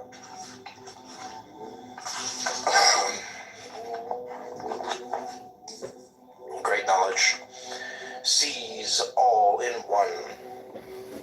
Small knowledge breaks down into the many. When the body sleeps, the soul is enfolded in one. When the body wakes, the openings begin to function. They resound with every encounter, with all the very business of life, the strivings of the heart. Men are blocked, perplexed, lost in doubt. Little fears eat away their peace of heart. Great fears swallow them whole. Arrows shot at a target, hit and miss, right and wrong. That is what men call judgment, decision. Their pronouncements are as final as treaties between emperors. Oh, they make their point. Yet their arguments fall faster and feebler than dead leaves in autumn and winter. The talks flows out like piss, never to be recovered. They stand at last blocked, bound, and gagged, chucked up like old drain pipes. The mind fails, it shall not see light again. Pleasure and rage, sadness and joy, hopes and regrets, change and stability, weakness and decision, impatience and sloth, all are sounds from the same flute, all mushrooms from the same wet mold. Day and night follow one another and come upon us without our seeing how they sprout. Enough, enough, early and late we meet the that, from which these all grow. If there were no that, there would be no this. If there were no this, there would be nothing for all these winds to play on. So far can we go, but how shall we understand what brings it about? One may well suppose the true governor to be behind it all. That such a power works I can believe. I cannot see his form. He acts but has no form. Tao is obscured.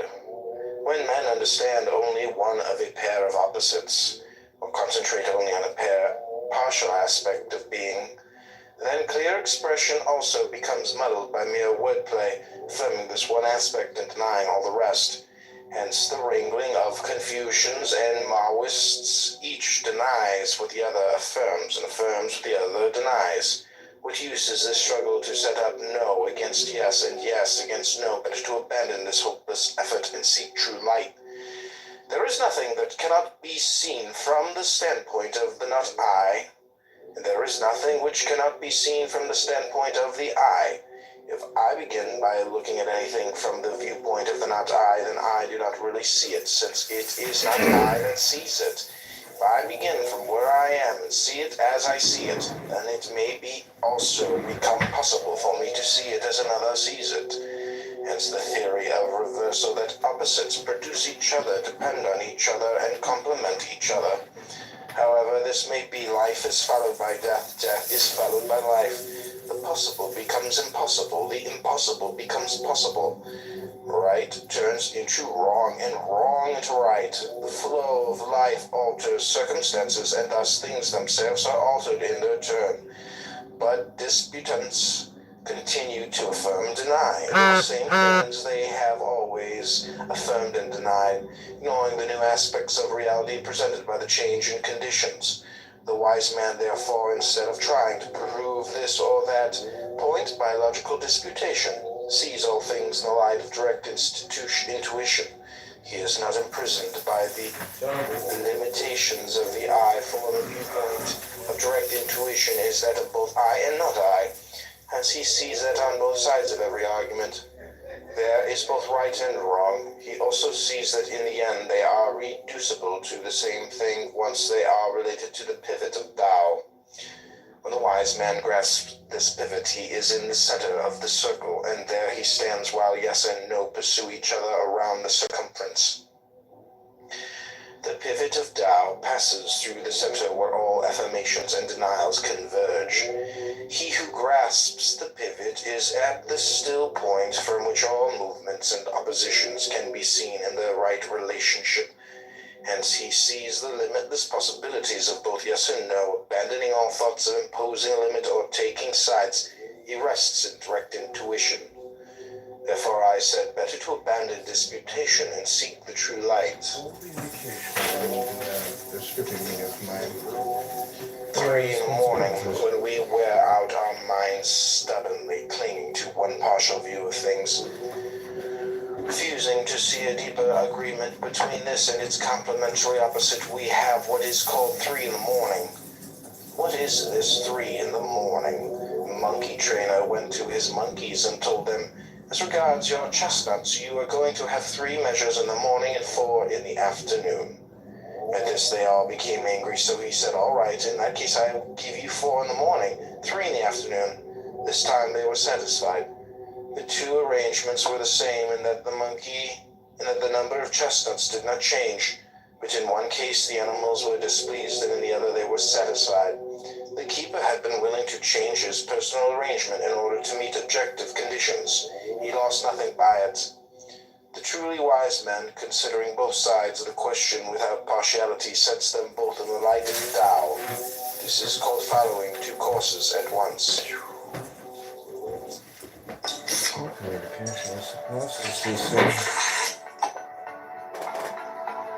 Tao. This is called following 2 courses at once.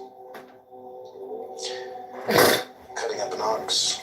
Prince Wen, who is cook, was cutting up an ox. Out one day hand, down went a shoulder. He planted a foot, he pressed to the knee. The axe fell apart with a whisper. The bright cleaver murmured like a gentle wind. Rhythm, timing like a sacred dance, like the mulberry grove, like ancient harmonies. Good work, the prince exclaimed. Your method is faultless. Method, said the cook, laying aside his cleaver. What I follow is Tao beyond all methods. When I first began to cut up oxen, I would see before me the whole ox, all in one mass. After 3 years, I no longer saw this mass. I saw the distinctions. But now I see nothing with my eye. My whole being apprehends. My senses are idle. The spirit, free to work without a plan, following its own instinct, guided by natural line. With a secret opening, the hidden space, my cleaver finds its own way. I cut through no joint, chop no bone. A good cook needs a new chopper once a year. He cuts. A poor cook needs a new one every month. He hacks. I have used this same cleaver 19 years. It has cut up 1,000 oxen. Its edge is as keen as if newly sharpened. There are spaces in the joints. The blade is thin and keen. When this thinness finds that space, there's all the room you need. It goes like a breeze. Hence I have this cleaver 19 years as if newly sharpened. True, there are sometimes tough joints, few of them coming. I slow down, I watch closely, hold back, barely move the blade, and whomp. The pot falls away, landing like a clod of earth. Then I withdraw the blade, I stand still, then let the joy of the work sink in. I clean the blade and put it away. Prince Wan Huai said, this is it. My cook has shown me how I ought to live my own life. The man with 1 foot and the marsh pheasant. Congressman Xin saw a maimed official whose left foot had been cut off. Penalty in the political game. Kind of man, he cried, is this 1-footed oddity. How did he get that way? Shall we say man did this or heaven. Heaven, he said, this comes from heaven, not from man.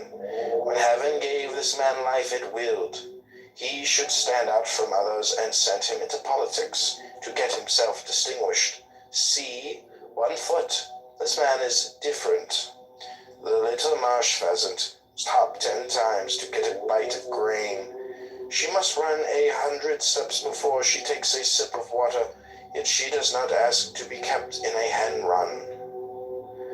Though she might have all she desired set before her, she would rather run and seek her own little living uncaged.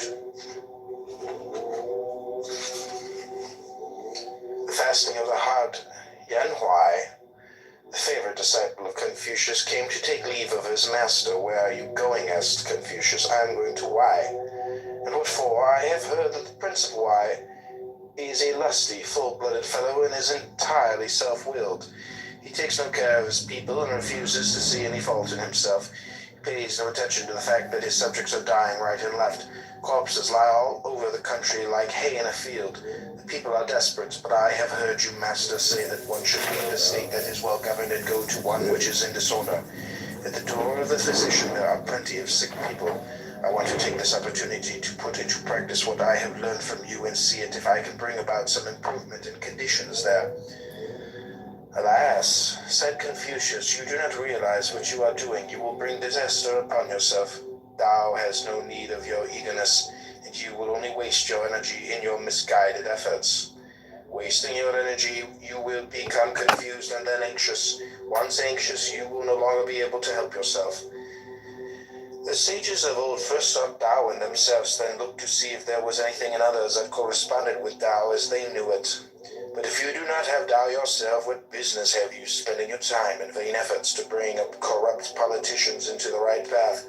However, I suppose you must have some basis for your hope of success. How do you propose to go about it? Yes, why, I replied, I intend to present myself as a humble, disinterested man, seeking only to do what is right and nothing else. A completely simple and honest approach. Will this win his confidence? Certainly not. Confucius replied, this man is convinced that he alone is right. He may pretend outwardly to take an interest in an objective standard of justice, but do not be deceived by his expression. He is not accustomed to being opposed by anyone. His way is to reassure himself that he is right by trampling on other people. If he does this with mediocre men, he will all the more certainly do it to one who presents a threat by claiming to be a man of high qualities. He will cling stubbornly to his own way. He may pretend to be interested in your talk about what is objectively right, but interiorly he will not hear you, and there will be no change whatever. You will get nowhere with this.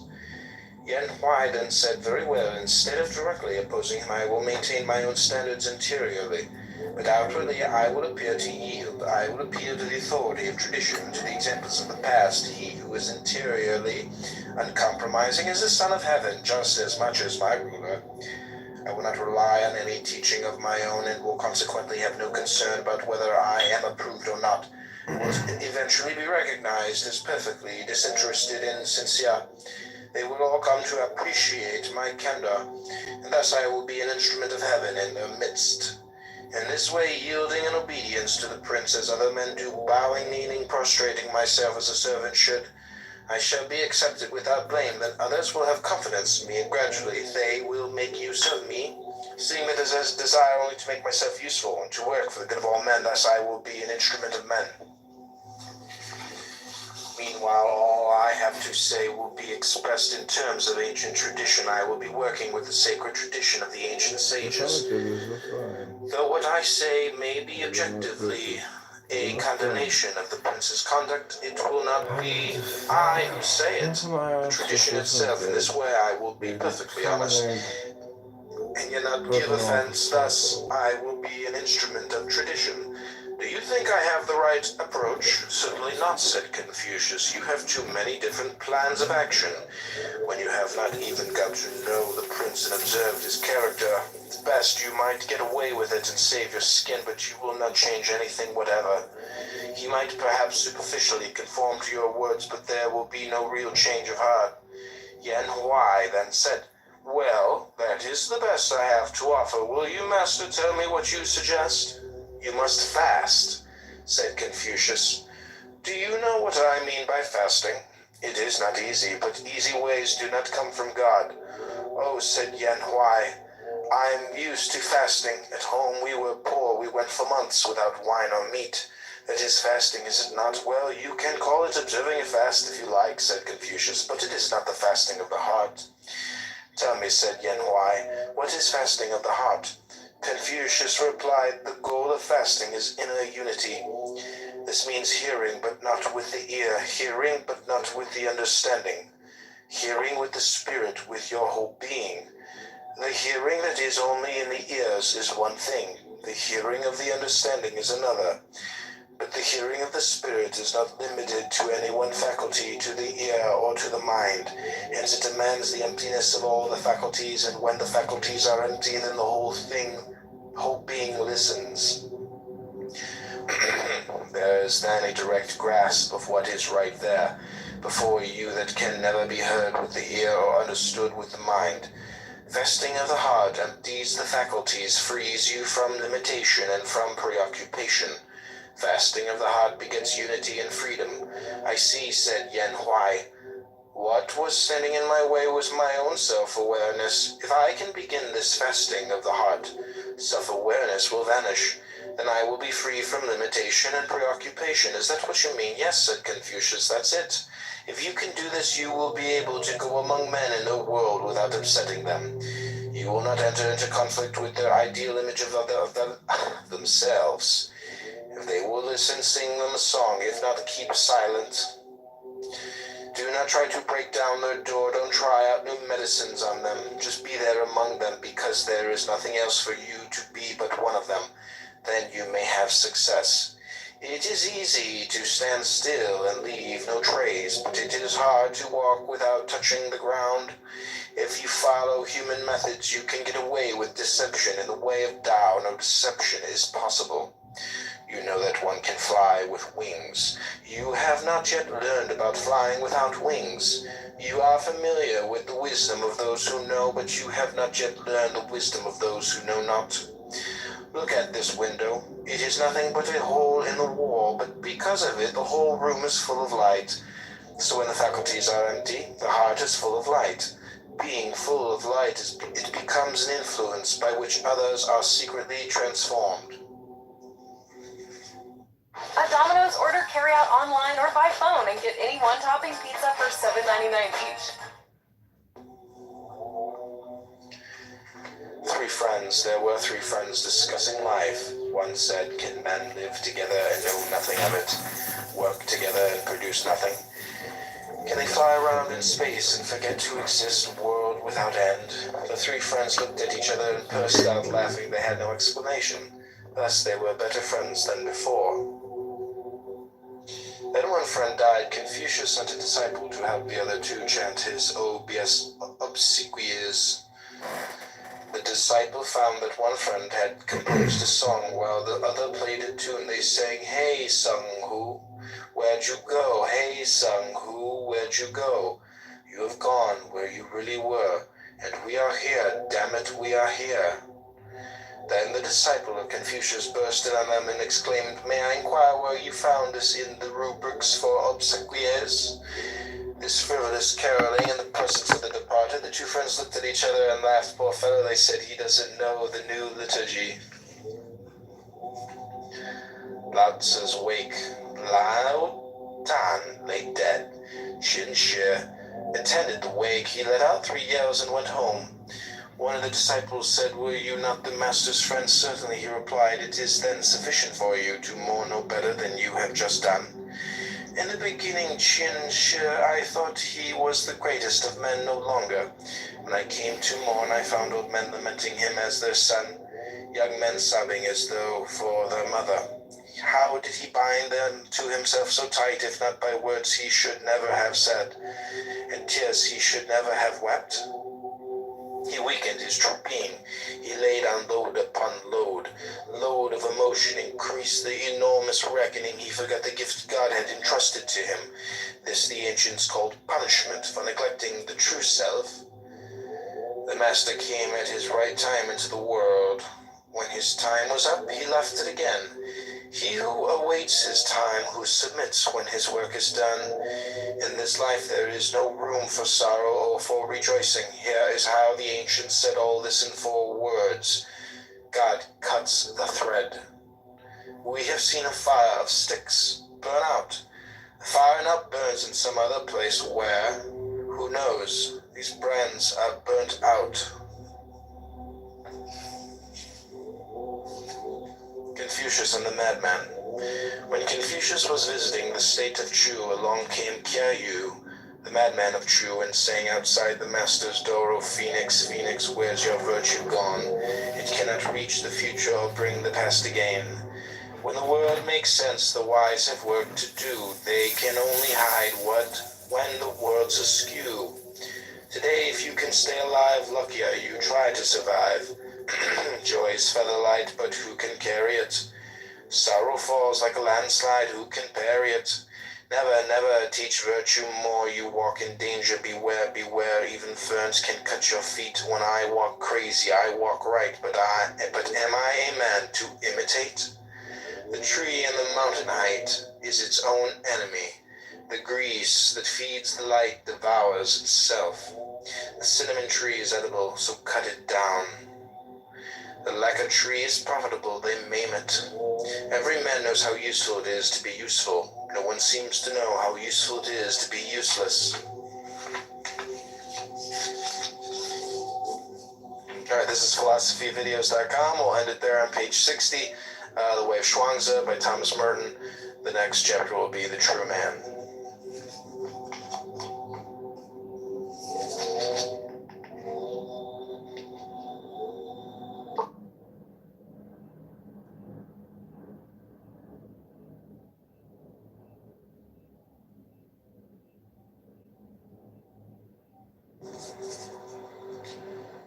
The true man. What is meant by a true man? The true men of old were not afraid. When they stood alone in their views, no great exploits, no plans. If they failed, no sorrow, no self-congratulation and success. They scaled cliffs, never dizzy. Plunged in water, never wet. Walked through fire and were not burnt. Thus, their knowledge reached all the way to Tao. The true men of old slept without dreams, woke without worries. Their food was plain. They breathed deep. True men breathe from their heels. Others breathe with their gullets, half strangled. In dispute they heave up arguments like vomit. Where the fountains of passion lie deep, the heavenly springs are soon dry. The true men of old knew no lust for life, no dread of death. Their entrance was without gladness, their exit yonder, without resistance, easy come, easy go. They did not forget where from, nor ask where to, nor drive grimly forward, fighting their way through life. They took life as it came gladly, took death as it came without care, and went away yonder, yonder. They had no mind to fight Tao. They did not try by their own contriving to help Tao along. These are all the ones we call true men. Minds free, thoughts gone, brows clear, faces serene. Were they cool? Only cool as autumn. They were hot, no hotter than spring. All that came out of them came quiet like the 4 seasons. Metamorphosis. 4 men got in a discussion. Each one said, who knows how to have the void for his head, to have life as his backbone and death as his tail? He shall be my friend. At this they all looked at one another, saw they agreed, burst out laughing, and became friends. And one of them fell ill, and another went to see him. Great is the Maker, said the sick one, who has made me as I am. I am so doubled up, my guts are over my head. Upon my navel I rest my cheek. My shoulders stand out beyond my neck. My crown is an ulcer surveying the sky. My body is chaos, but my mind is in order. He dragged himself to the wall, saw his reflection, and declared, "What a mess he has made of me." His friend asked, "Are you discouraged?" "Not at all. Why should I be? If he takes me apart and makes a rooster of my left shoulder, I shall announce the dawn. If he makes a crossbow of my right shoulder, I shall procure roast duck. If my buttocks turn into wheels, and if my spirit is a horse, I will hitch myself up and ride around in my own wagon. There is a time for putting together and another time for taking apart. He who understands this course of events takes each new state in its proper time, with neither sorrow nor joy. The ancients said the hanged man cannot cut himself down, but in due time nature is stronger than all his ropes and bonds. It was always so. Where is there a reason to be discouraged? Man is born in Tao. Fishes are born in water. Man is born in Tao. If fishes born in water seek the deep shadow of pond and pool, all their needs are satisfied. If man born in Tao sinks into the deep shadow of non-action, to forget aggression and concern, he lacks nothing, his life is secure. Moral, all the fish needs is to get lost in water, all man needs is to get lost in Tao. Two kings and no form, the South Sea King was act on your hunch, the North Sea King was act in a flash. The king of the place between them was no form. How South Sea King and North Sea King used to go together often to the land of no form, he treated them well. So they consulted together, they thought up a good turn, a pleasant surprise for no form, in token of appreciation. Men, they said, have 7 openings for seeing, hearing, eating, breathing, and so on, but no form has no openings. Let's make him a few holes. So after that they put holes in no form, 1 a day for 7 days, and when they finished the 7th opening, their friend lay dead. Lao Tan said, to organize is to destroy. Cracking the safe. For security against robbers who snatch purses, rifle luggage, and crack safes, one must fasten all property with ropes, lock it up with locks, bolt it with bolts. This for property owners is elementary good sense. But when a strong thief comes along, he picks up the whole lot, puts it on his back, and goes on his way with only one fear, that ropes, locks, and bolts may give way. Thus, when the world calls good business, is only a way to gather up the loot, pack it, make it secure in one convenient load for the more enterprising thieves. Who is there among those called smart, who does not spend his time amassing loot for a bigger rob? In the land of Ki, from village to village, you could hear cocks crowing, dogs barking, fishermen cast their nets. Plowmen plowed the wide fields, everything was neatly marked out by boundary lines. For 500 square miles, there were temples for ancestors, altars for field goods, gods, and corn spirits. Every canton, county, and district was run according to the laws and statutes, until one morning the Attorney General, Tian King, did away with the king and took over the whole estate. Was he content to steal the land? No. He also took over the laws and statutes at the same time, and all the lawyers with them, not to mention the police. They all formed part of the same package. Of course, people called King Tzu a robber, but they left him alone to live as happy as the patriarchs. No small state would say a word against him. No large state would make a move in his direction. So for 12 generations, the state of Qi belonged to his family. No one interfered with his inalienable rights. The invention of weights and measures makes robbery easier. Signing contracts, setting seals, makes robbery more sure. Teaching love and duty provides a fitting language with which to prove that robbery is really for the general good. A poor man must swing for stealing a belt buckle, but if a rich man steals a whole state, he is acclaimed as Statesman of the Year. Hence, if you want to hear the very best speeches on love, duty, justice, etc., listen to statesmen. But when the creek dries up, nothing grows in the valley. When a mound is leveled, the hollow next to it is filled, and when the statesmen and lawyers and preachers of duty disappear, there are no more robberies either, and the world is at peace. Moral, the more you pile up ethical principles and duties and obligations to bring everyone in line, the more you gather loot. For a thief like King, by ethical argument and moral principle, the greatest crimes are eventually shown to have been necessary and, in fact, a signal benefit to mankind.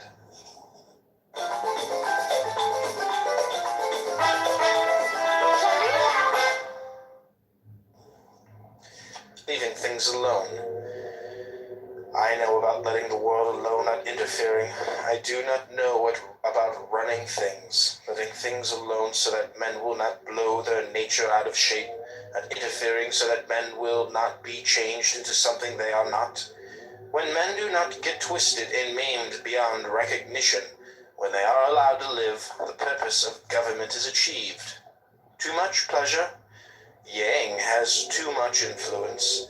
Too much suffering? Yin has too much influence. When one of those outweighs the other, it is as if the seasons came at the wrong times.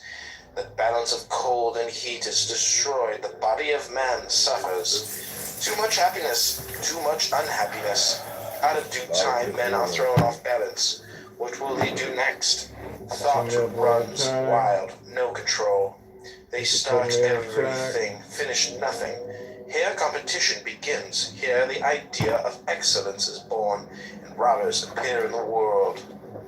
Now the whole world is not enough reward for the good, nor enough punishment for the wicked. Since now the world itself is not big enough for reward or punishment, from the time of the 3 dynasties men have been running in all directions. How can they find time to be human? You train your eye and your vision lusts after color.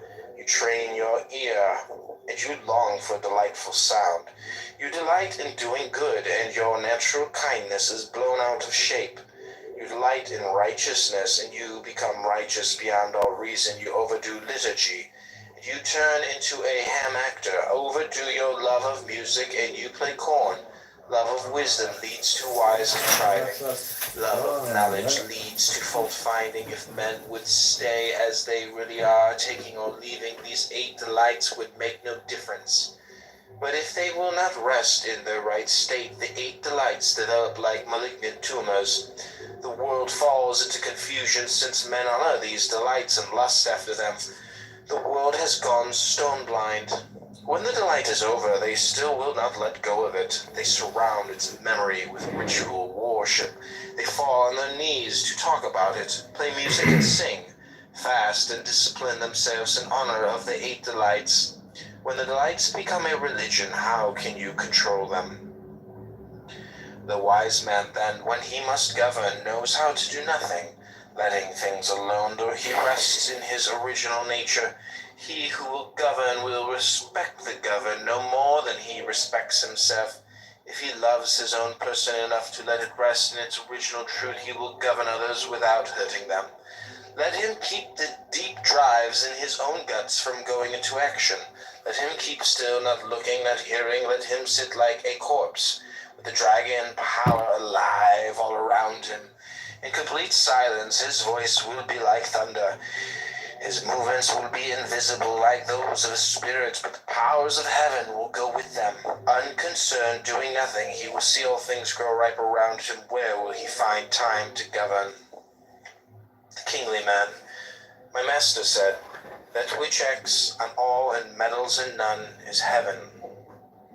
The kingly man realizes this, hides it in his heart, grows boundless, wide-minded, draws all to himself, and so he lets the gold lie hidden in the mountain, leaves the pearl lying in the deep. Goods and possessions are no gain in his eyes. He stays far from wealth and honor. Long life is no ground for joy, nor early death for sorrow. Success is not for him to be proud of. Failure is no shame. Had he all the world's power, he would not hold it as his own.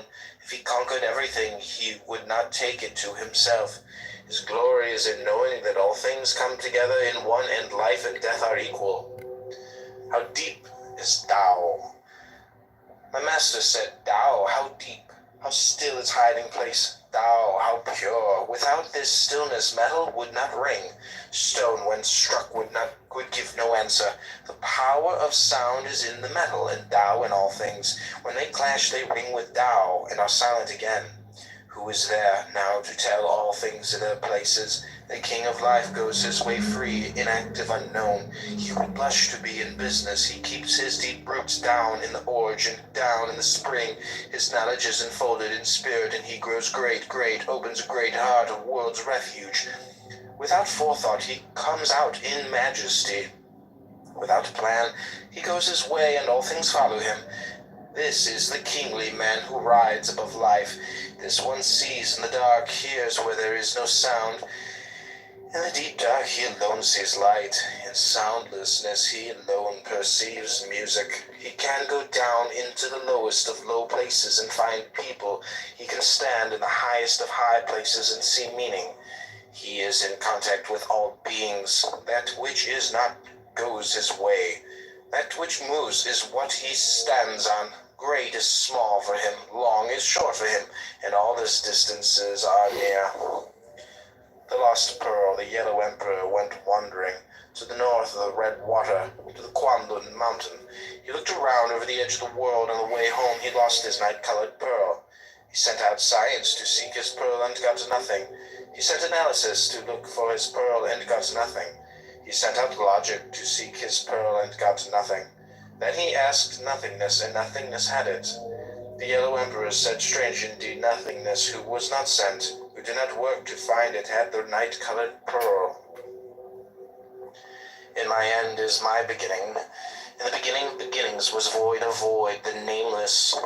And in the nameless was the one, without body, without form, this one. This being in whom all find power to exist is the living. From the living comes the formless, the undivided. From the act of this formless come the existence, each according to its inner principle. This is form, here body embraces and cherishes spirit. The two work together as one, blending and manifesting their characters, and this is nature. But he who obeys nature returns through form and formless to the living, and in the living joins the unbegun beginning.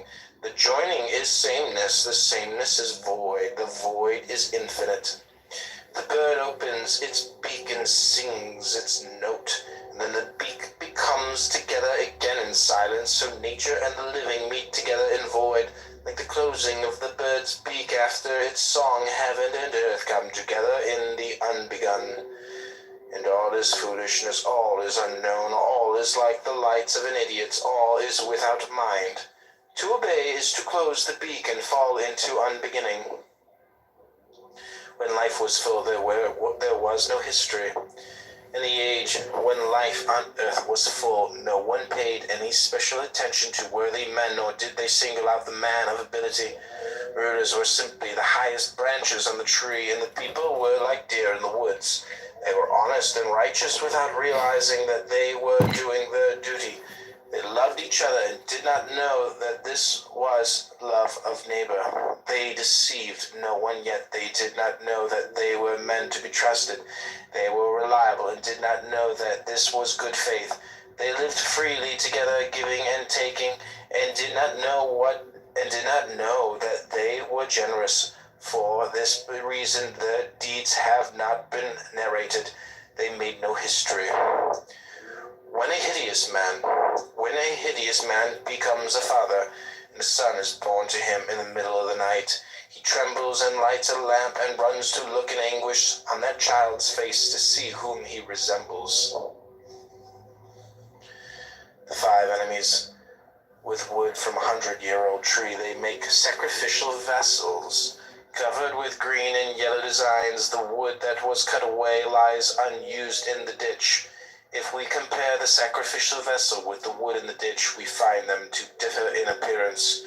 One is more beautiful than the other, yet they are equal in this. Both have lost their original nature. So if you compare the robber and the respectable citizen, you find that one is indeed more respectable than the other. Yet they agree in this: they have both lost the original simplicity of man. How did they lose it? Here are the 5 ways. Love of colors bewilders the eye, and it fails to see right. Love of harmonies bewitches the ear, and it loses its true hearing. Love of perfumes fills the head with dizziness. Love of flavors ruins the taste. Desires unsettle the heart until the original nature runs amok. These five are enemies of true life, yet these are what man of discernment claim to live for. They are not what I live for. If this is life, then pigeons in a cage have found happiness. Action and non-action. The non-action of the wise man is not inaction. It is not studied. It is not shaken by anything. The sage is quiet because he is not moved, not because he wills to be quiet. Still water is like glass. You can look in it and see the bristles on your chin. It is a perfect level. A carpenter could use it. If water is so clear, so level, how much more the spirit of man? The heart of the wise man is tranquil. It is the mirror of heaven and earth, the glass of everything, emptiness, stillness, tranquility, tastelessness, silence, non-action. This is the level of heaven and earth. This is perfect Tao. Wise men find here their resting place. Resting, they are empty. From emptiness comes the unconditioned, from this the conditioned. The individual things, so from the sage's emptiness, stillness arises. From stillness, action. From action, attainment. From their stillness comes their non-action, which is also action, and is therefore their attainment.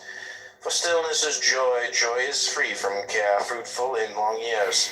Joy does all things without concern. For emptiness, stillness, tranquility, tastelessness, silence, and non-action are the root of all things.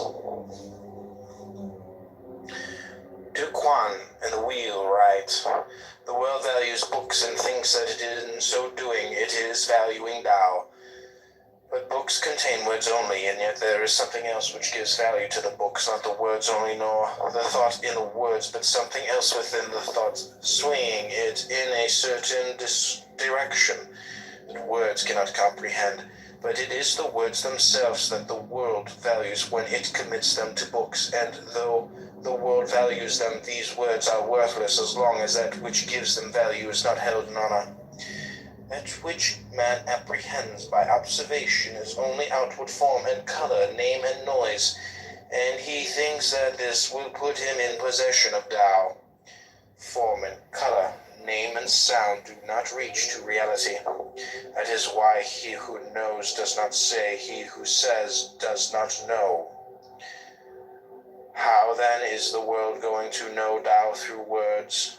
Duke Huan of Kai, first in his dynasty, sat under his canopy reading his philosophy, and Fian the wheelwright was out in the yard making a wheel. Fian laid aside hammer and chisel, climbed the steps, and said to Duke Huan, "May I ask you, Lord, what is this you are reading?" The Duke said, "The experts, the authorities." And Fian asked, "Alive or dead?" "Dead a long time." "Then," said the wheelwright, "you are reading only the dirt they left behind." Then the Duke replied, "What do you know about it? You are only a wheelwright. You'd better give me a good explanation, or else you must die." The wheelwright said, "Let us look at the affair from my point of view. When I make wheels, if I go easy, they fall apart. If I am too rough, they don't fit. If I am neither too easy nor too violent, they come out right. The work is what I want it to be. You cannot put this into words. You just have to know how it is. I cannot even tell my own son exactly how it is done. And my own son cannot learn it from me. So here I am, 70 years old, still making wheels. The men of old took all they really knew with them to the grave. And so, Lord, what you are reading there is only the dirt they left behind them." We're going to end it there, page 84. The Way of Chuangzi by Thomas Merton. Thanks for coming to philosophyvideos.com. Please subscribe to our YouTube channel and follow us on Tumblr. Again, this is Philosophy. Okay, Michelle, I hope you enjoyed that part. I really enjoyed it. Okay, this is Epictetus. A CRM shouldn't weigh your butt. If you've assumed a character beyond your strength, you have played a poor figure in that, and neglected one that is within your powers.